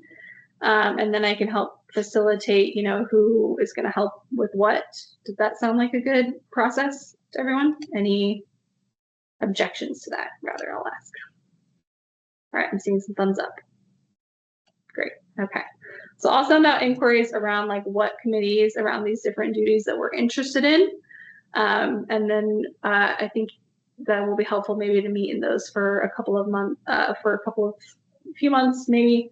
And then, that work can then be brought back to a larger group in a public meeting and in a council official meeting to, get stamp of approval, to make any, edits, that sort of thing. Okay, well, I know we just mentioned this could be a committee, but I did want to give us, all a good task to feel like we can get started on these duties in our very first meeting.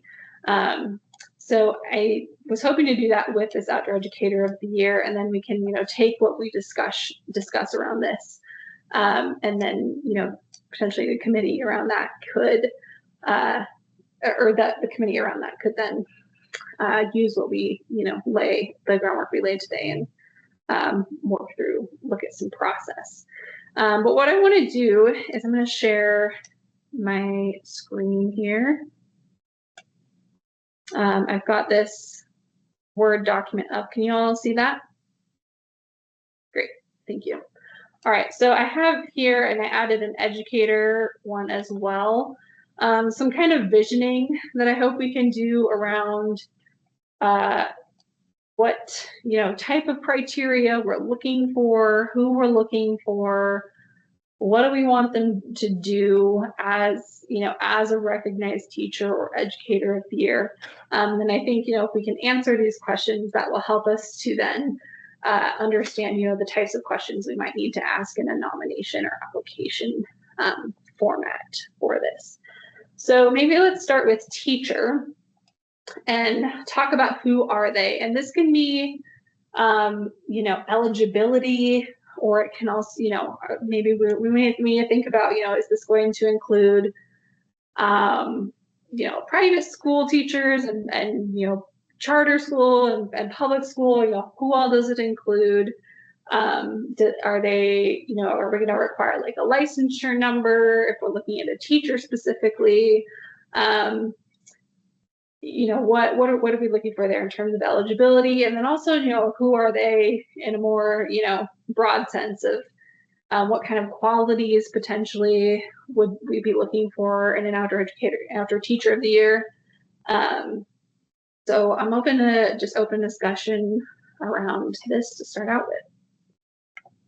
Who are they? What do we imagine them to be?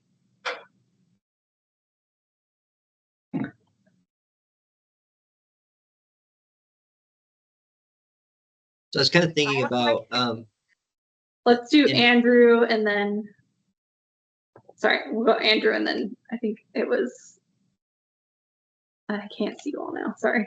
Let's go Andrew first. I was thinking about the conversation earlier about the informal outdoor education teachers and educators. I wouldn't want to take anything away from them, but I think for the first year, like the spirit of the bill, and thinking about that, it's really geared towards K-12. And going back to our initial task as the AWG, it was how to integrate outdoor education into K-12 education. And so thinking about that, it might be good to start with the K-12 piece, K-12 certified teacher or whatnot, and then build off of that like next year or the year after, to include the informal educator for outdoor, especially since you had the funding this year for only one. That might be a better route to take. And so thinking of that, do we want to, put like you have to be a 4-year teacher, 5-year teacher. I think that if they work in a public or charter school, that's safe. I'm fine with private schools and whatnot. So that's where I would start. Yeah, I think I like the idea, even if it's just getting the process down in the first year. And, I think potentially, if you open the door up to outdoor, other educators, you could have a different timeline also potentially around when they're recognized. Generally like teachers of the year, it's like towards the end of the school year that they're recognized, right? But if we're opening up to non-formal, potentially that can, there's other parameters around that maybe. So, but maybe I do like the idea of like getting down a process of how we go about applications and recognizing someone before we try and do 2. Melanie, were you the one who was trying to speak earlier? Sorry. No, it wasn't me, but I'm nodding and agreeing with that. I absolutely agree with you. We have a place to start. We're limited on funding. one of the things I think I would like to know about this teacher, especially since we're kind of starting at the beginning here, is what have they implemented, found success in, or something like that. So because we don't necessarily have all these resources available yet for people, I think that would be a good initiative start, is like what on their own have they come up with or implemented or found success with in their classroom. Another thing too is like, what's the time frame that we're looking at? Is this things that they've done over time? Like, have they invested in outdoor education for a number of years, or is this just looking at like that school year, the year of the award? I manage an award that is supposed to be annual, and like every single nomination brings up that award year and then like their entire history. So something to consider. Yeah, that's a good point. There was somebody else who was trying to speak earlier. Please go ahead, Yeah, Senator.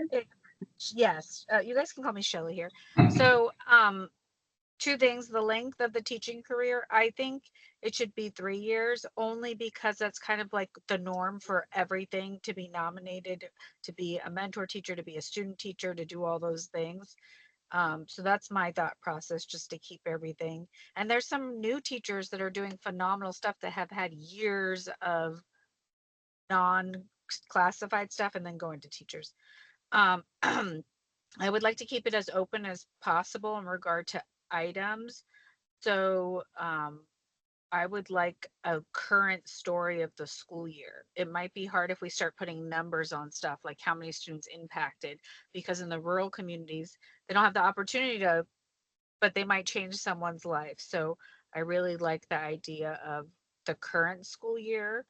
I was thinking about the Heart of Education Awards and how there's just kind of like a 250 word, 300, I can't even remember, story on how they brought this to students or whatever. I like that because might make a bigger difference for a small elementary school than a large high school, the students they touch. So that's my input. Okay, yeah, so maybe more focus on qualitative measures than quantitative.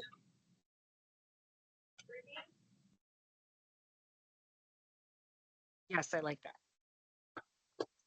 So what are those I'm a qualitative research person, so no, I just said I'm a research person. So for me to say that must be. measures? Don't tell my chair that from my dissertation. It's okay. I worked in research too, but qualitative. All right.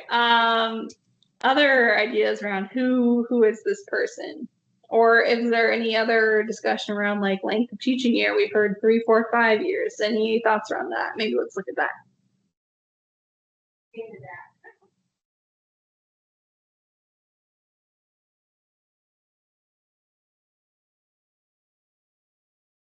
Okay, or we can leave it to a committee too. They can decide between the three. Okay, what about public, charter, and private schools, and the hyphenates in between? Any thoughts around inclusion of all three of those? That the teacher is teaching at any of those. We good with all of those? Does that leave homeschool anywhere there too? I know that that might be like too in the weeds. I would think that homeschool would go in line with other informal educators. I mean, unless they are certified teachers, which many of them are. Yeah, yeah. Although there's a lot of full-time charter school teachers that do not have licenses, so.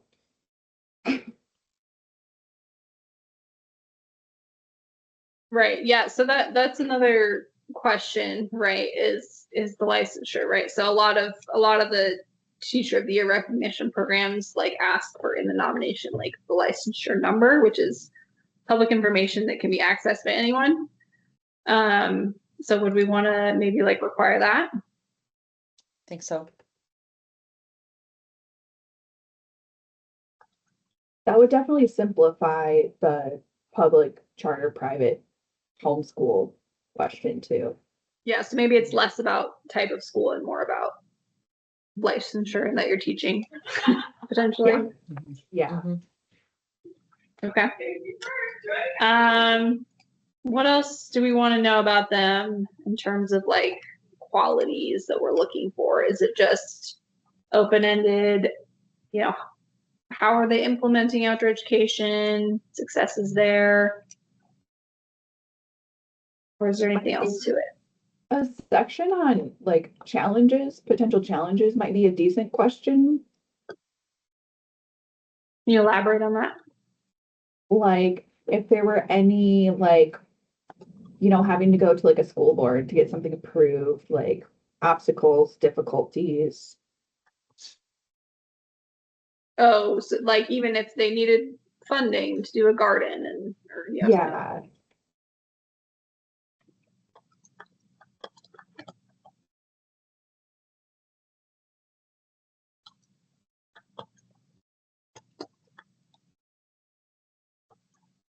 okay. What about this time frame? How do we feel? We've talked about looking at multiple years, focusing on this school year. Other thoughts around that?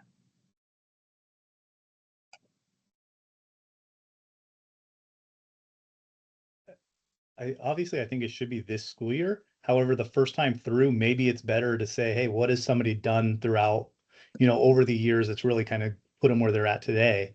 And then come back and really start narrowing down that focus to teacher of the year. Since we haven't had one before, maybe you can expand it the first year. Okay.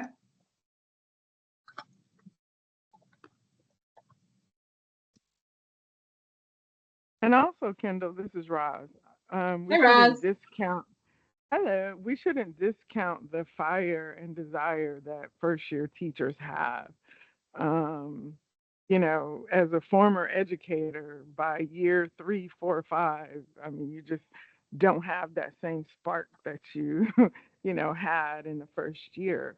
And so even if a first year teacher was really, really excited about gardening because she's been gardening all her life, or her and her babies are gardening in the backyard, like she or he may be able to really, really get this thing going more so than a teacher that, is just kind of subpar into it, and they're a year 5, year 6 teacher. So, I think it's going to kind of be an individual thing. We really got to just look at not only the statistics on paper, what they've done and all of that, but also like what their heart is, and just really seeing where we can get the most bang for our buck in terms of the program. Good point. All right. Oh, and then Roz, do you want to introduce yourself real quick? You weren't here, I think, earlier when we were doing introductions, but I mentioned that Roz was on the advisory working group and as our fiscal agent for our Nature Everywhere grant. Roz, do you want to introduce yourself real quick? Yes. Okay, I'll just turn my camera on. I'm Roz Brooks, and I am a native of Las Vegas, and I run a nonprofit called Together We Can, and I've been working with Kendall and so many others up in the Reno area agencies doing outdoor programming, and I'm just really excited to be a part of this grant and this program. Awesome. Thanks, Roz. And Roz is on an amazing trip in Barcelona and stayed up really late to join us. So thank you. I'm in Barcelona right now.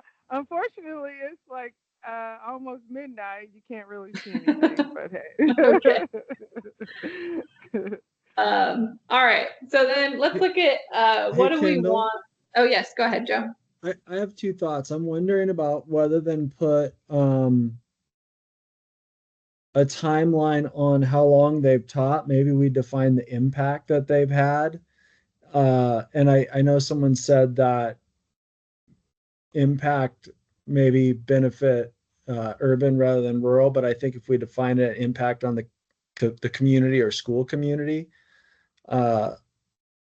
might cover both those things.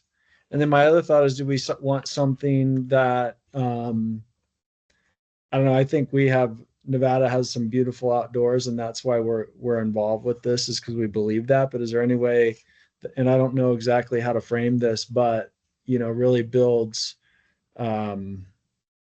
pride or interest in the Nevada outdoors? Or like, how have they built that? Yes. I like that distinction because I think it would eliminate potential nominations that are like, we did this awesome project on Africa and learned about African animals and whatnot. So I like including something like that. I 100% agree with that. Yeah, that's a great idea, Joe. Thank you. Okay, let's look at what, also thinking about, what do we want to be, asking of an outdoor educator of the year. Obviously we have this funding for now that's only good for our first person to attend a conference and highlight how and why they implement outdoor education. And, maybe I would also say help get the word out about the Outdoor Education Council and the programs that we're running. So whether that's outdoor school designations or just the recognition program in general, or just the council in general. So thinking about that. What would be the parameters as far as what sort of outdoor education conference, right? Are we going to give them like a selection of a few? There's a few. Like NAAE, EE, and AEE, and those that are about environmental education, or we leaving that kind of open-ended for now? I think we could define that. I think it would be helpful, probably, to help narrow that list down. I think we would for sure include, we're looking at, I suppose it could be fall 2026 or into 2027 conferences. So we could maybe put some bullet points here around, if I can find my bullet points. Where are they? I'm just too narrow in my document right now. There we go. Around conferences. So NAAE, I heard, I think Children in Nature, or the Nature Everywhere Conference rather, is what it's called now. Would be a great one. They're, again, the organization that's provided us this funding and technical assistance. Other ideas around conferences that might be a good fit? There's the AEE, which is Association for Environmental Education. They have an annual conference? They have a couple. They have like a Western conference, and they'll have like a Midwestern conference. Yeah, they have one coming up fairly soon. Yeah. I feel like it's maybe in Oregon. Okay. I could provide more information on that. Okay. I'm attending, I've never been, I don't know if any of you all have been, but the Green Schools Conference coming up next month, which has a great focus on schools in particular. But yeah, other ideas around conferences that would be, that, kind of would be a good crossover between educators and outdoors, or maybe it's bringing, this new idea of outdoors to one that's more traditionally, around other education topics. There's another one, Kendall, called the Natural Start Alliance. Yes, that's around early childhood education. Oh, because we want to go K through 12, huh? Yeah. Yes. Okay. That one might not be.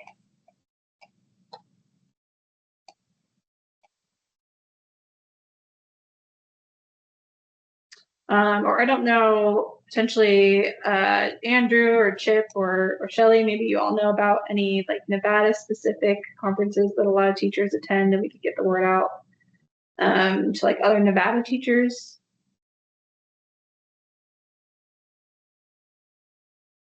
None come to the top of my mind. Okay. What about the Nevada science teachers? The NSSTA potentially? There's also NSTA, but I don't know how far that's getting. Well, yeah, and I wonder if that limits Yeah, to yeah. science. Especially when we sat here and said cross-curricular multiple times. Yeah, and I think we want to be able to, give this person options and, have them attend a conference that they're excited about as well, obviously. So, yeah, maybe if y'all come up with other ideas, you can send those to me and we can add them to the list too. Okay, what else? Is there anything else we want to potentially ask of this awardee, right? And when we think about this, I also want us to think about, what skills potentially might we need to look for to find someone who is, good at presenting or and speaking and writing those kinds of things. Is there anything else we'd like them to be able to do? An idea might be for them to put on a workshop for our teachers. It could be just like a 1 hour to 2 hour workshop across the state, done in the virtual manner, so anybody can join from anywhere. On a topic of their choice. Yeah, I like that idea. And NDE we can offer recertification hours for those who attend, and et cetera.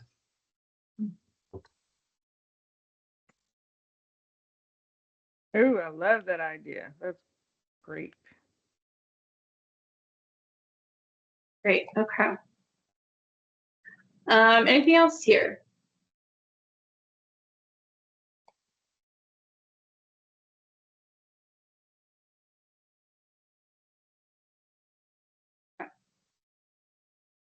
All right, so maybe then let's also think about, if these are some of the things that we're looking for, what are some of the questions we want to be asking in order to try and identify this person? So let's go up to the top here, start. So we've kind of got a question here in licensure number to verify certification. We've got some different ideas maybe around length of career, teaching career. I think maybe it would be a good idea to maybe like have a committee look into that in terms of other programs a little bit deeper. And then maybe kind of reassess that question after doing that. So maybe what are some questions we could maybe ask around, what they've implemented, how do they include the outdoors in their work already, how they had success there, or are those the questions?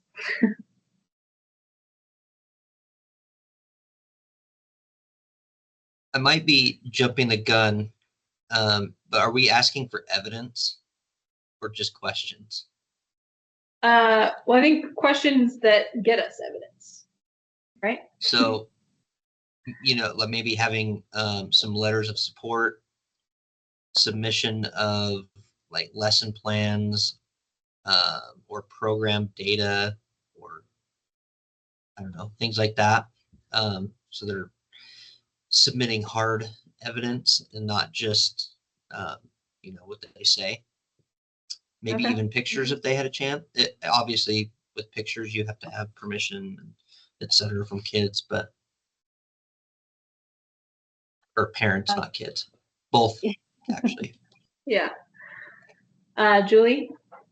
I just wanted to throw out that we don't require any of that. It's all narrative for the award that I manage. But the winners typically do submit all of those things without us asking. But Okay. also, it's really difficult to get nominations. So Yeah. the easiest it is to submit the nomination, the better. I'm like pulling people's hair every year just to get enough to like move on to the judging. Okay, so maybe around nomination then, maybe it's we want to ask who can nominate, right? So are we leaving this, can this be self-nomination, or could it be a colleague, a parent? Who do we think could nominate?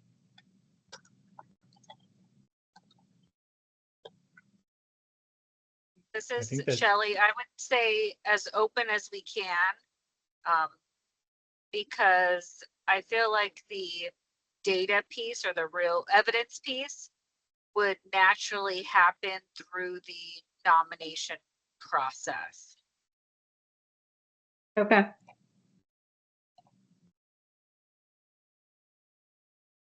Other thoughts?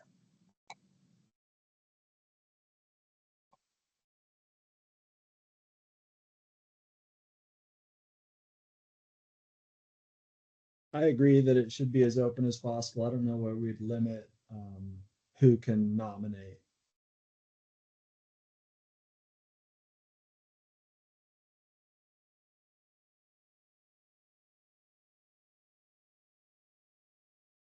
Okay. All right. I do want to maybe look real quick at kind of what processes look like for some of the other similar awards, and just maybe that will help us to see if we've missed anything here. So I'm going to pull up, we'll start here with Nevada State Teacher of the Year. This is really a national program, is my understanding. Because they can be awarded State Teacher of the Year and then go on to potentially become National Teacher of the Year, I believe. So this, let's see, right one, yes. So like for this process, for example, it's pretty open-ended. They, have kind of their vision here of who they're looking for and what this person embodies. And then, they have their eligibility, their nominator, some information about them. And they do ask for licensure here, the contact information, school type and county and school name, the grade levels that they are applying or that they're teaching, content area, and then the nomination really kind of comes down to these three questions. Describe how you achieve excellence, guiding students of all backgrounds and abilities to be successful. Include specific examples,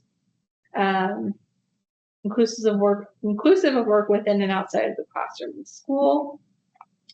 And then describe a project or initiative you've been involved in that deliberately creates culture in your classroom or school. Describe how you build and use relationships to collaborate and to teach students of all backgrounds, abilities, and identities. What is the status of the project today?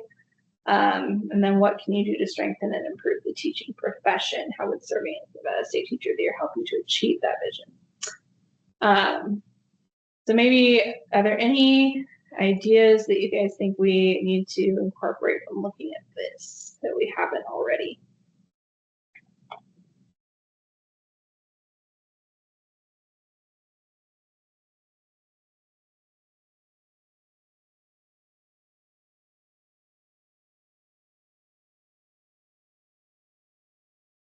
I feel like there would be a good question like that first one, but not necessarily like how do you achieve excellence, but something along the lines of like, what is your outdoor education philosophy, or some sort of question like that, like to like, what's your priority when getting kids outside, or it's like something along those lines. But Okay. word better. Reshare this one.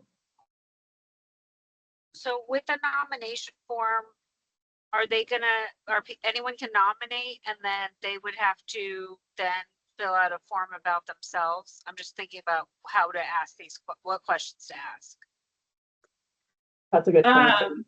Yeah, so what I looked at from other processes is some are anybody can nominate you, including yourself, and then you're invited to apply after you've been nominated. Frankly, I think that's potentially too many steps for like a smaller like content focused award.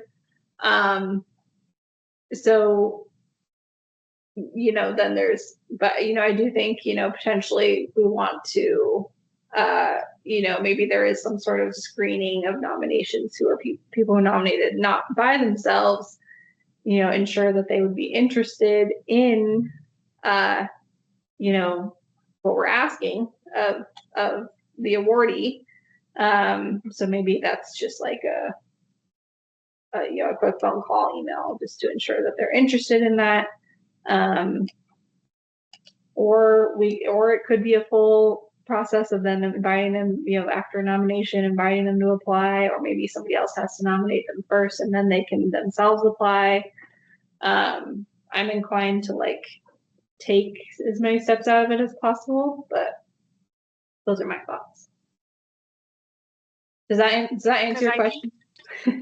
I think to start would be, I like the idea of just making it a real simple form. Like, what data are we trying to collect? Are we going to be using this data to try to inform where we put resources or stuff in the future? So maybe we do want to get like grade levels. Is it elementary school, middle school, or high school, where they work, if they're rural or not? That might help us better know where to target efforts later on, and just have a simple form of like demographic data, and then like a 250 or 500 word item, and then one option to upload a graphic or something. Just I'm thinking real simple, and then later on the following years we could do that. You've been nominated, please fill out this form or something like that. But I think as simple as possible to start and try to target some of that information gathering so that we know what to do the following year. Okay. How do we feel about the idea then of just like anyone can nominate, and then we just verify for those nominated by others that they're interested? And then we would like, maybe we require that there's a affirmative in that case.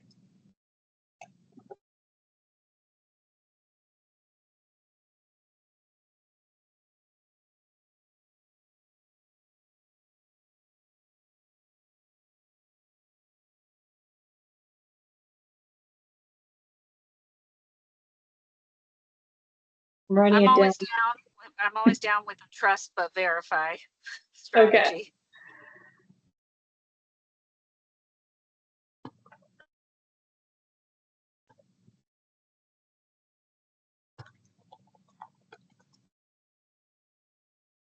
Okay.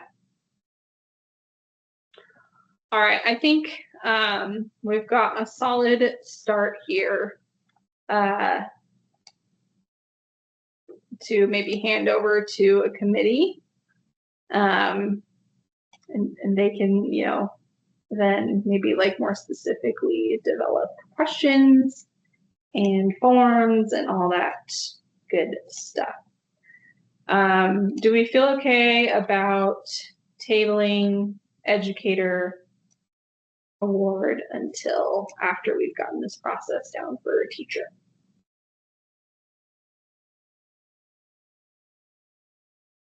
Okay, seeing some nods, so we'll go ahead and do that.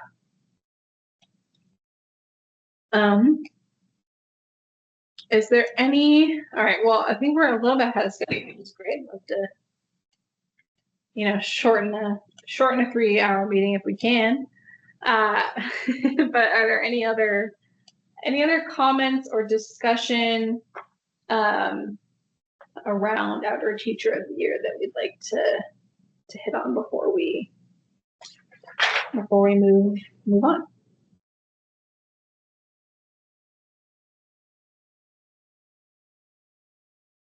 Okay, seeing and hearing none. I'm going to next call for, are there any items we'd like to go back on and clarify? Oh, I see a hand from a phone number. Not sure who that is, but go ahead and unmute yourself.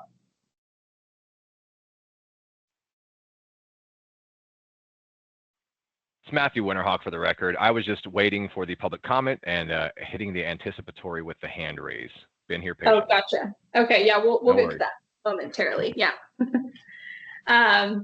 Okay. Yeah. Any like go backs? Anything we want to go back and clarify?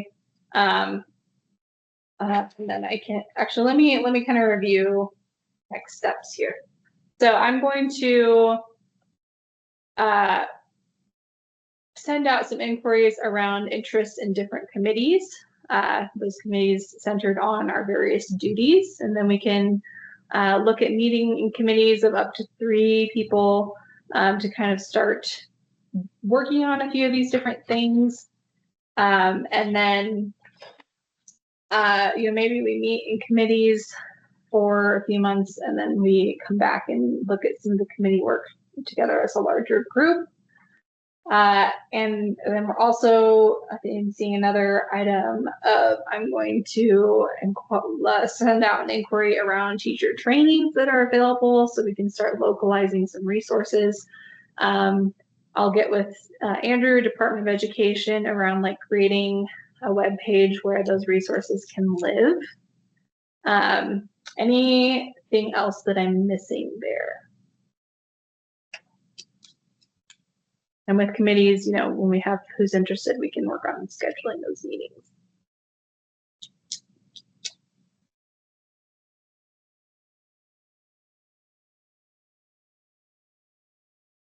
Okay, I think that sounds like a plan. Okay, well then we'll go ahead and move to public comment, agenda item number 9. Just real quick, again, limited to 3 minutes per person. You can request items be added to a future agenda. No action will be taken on any matter raised during the public comment period that is not already on the agenda. Please start by stating your name. And go ahead, Matthew.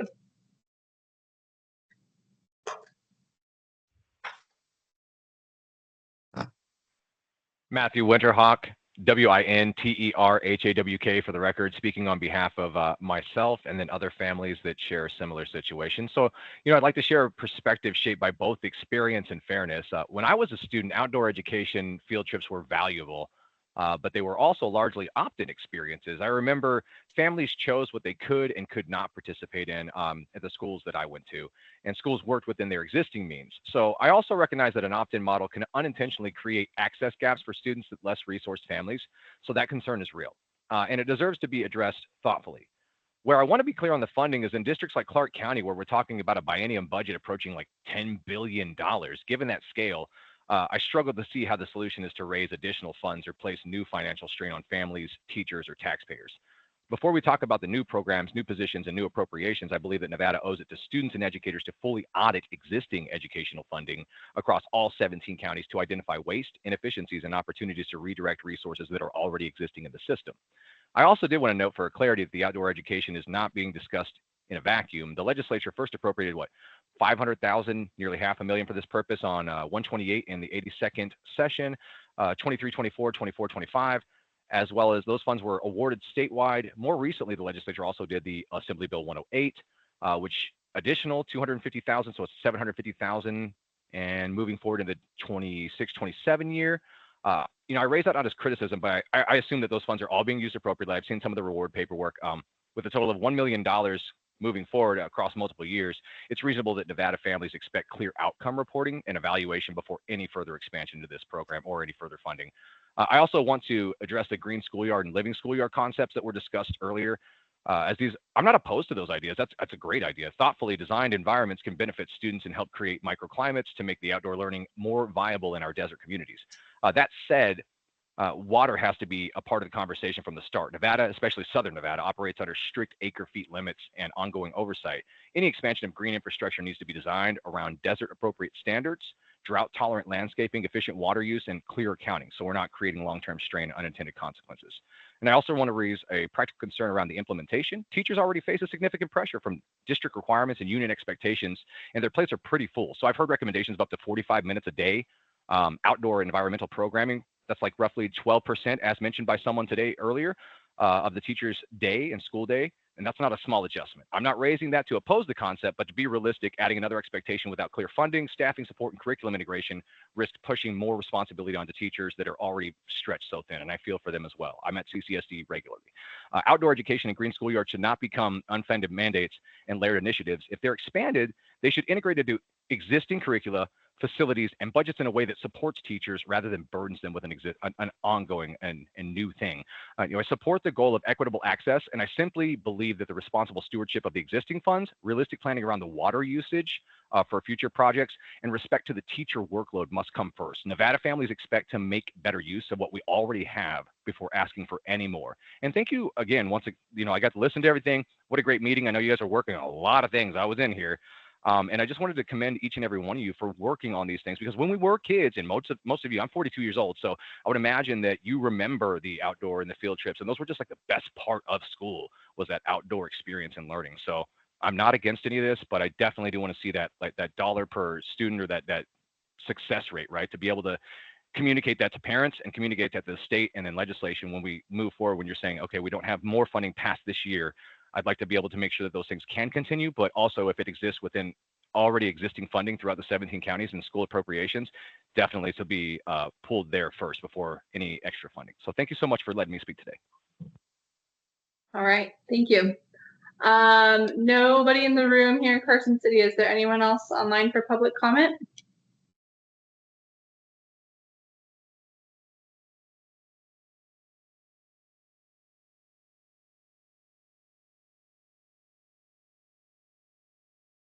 Okay, seeing and hearing none. I'll go ahead and move to agenda item number 10, next meeting. So we discussed this meeting in committees.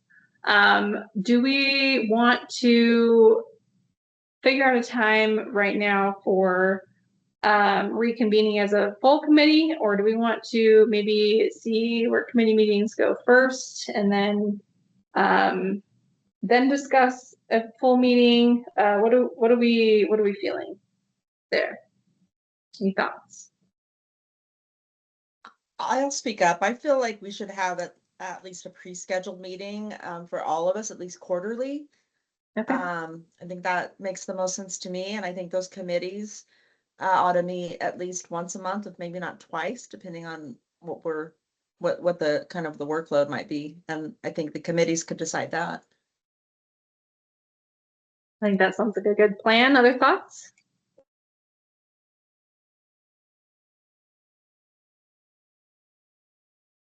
Anyone opposed to that timeline? Meeting as a council quarterly, and then maybe we'll just count some committee meetings in between. Okay, I think that sounds like a great plan. Let's maybe even look at, we would be in April then for next quarter, maybe early to mid-April. Let's see, let me pull up my calendar here.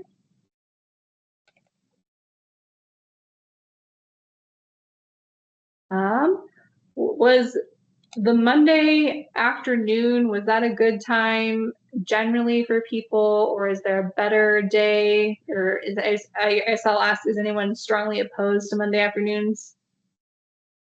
That works for me. Okay. I'm looking at maybe April 13th would be about our next quarter.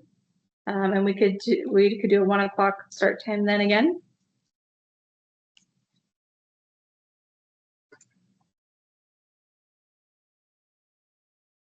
Okay. Any opposition to April 13th, 1 p.m.? All right, great. I will send a calendar invite shortly, and I will send out those action items and be working on mine. And I just want to wrap us all up by thanking everybody so much for being here. And I know it's a lot, sounds like a lot at the beginning, and I'm excited to have you all be a part of this work and to see what we're able to accomplish together and how we're able to better integrate the outdoors into our schools and start to make some of these things happen. So I appreciate so much all of your time. Thanks for being here. Thank you to our new chair, Julie Bless, and new vice chair, Melanie Urquiaga. I appreciate y'all stepping up into those leadership roles, and I'll be in touch about those. And with that, we'll go ahead and move to agenda item number 11, which is adjournment until April 13th. All right. Thanks, everybody. Thanks, everybody. Thank you all.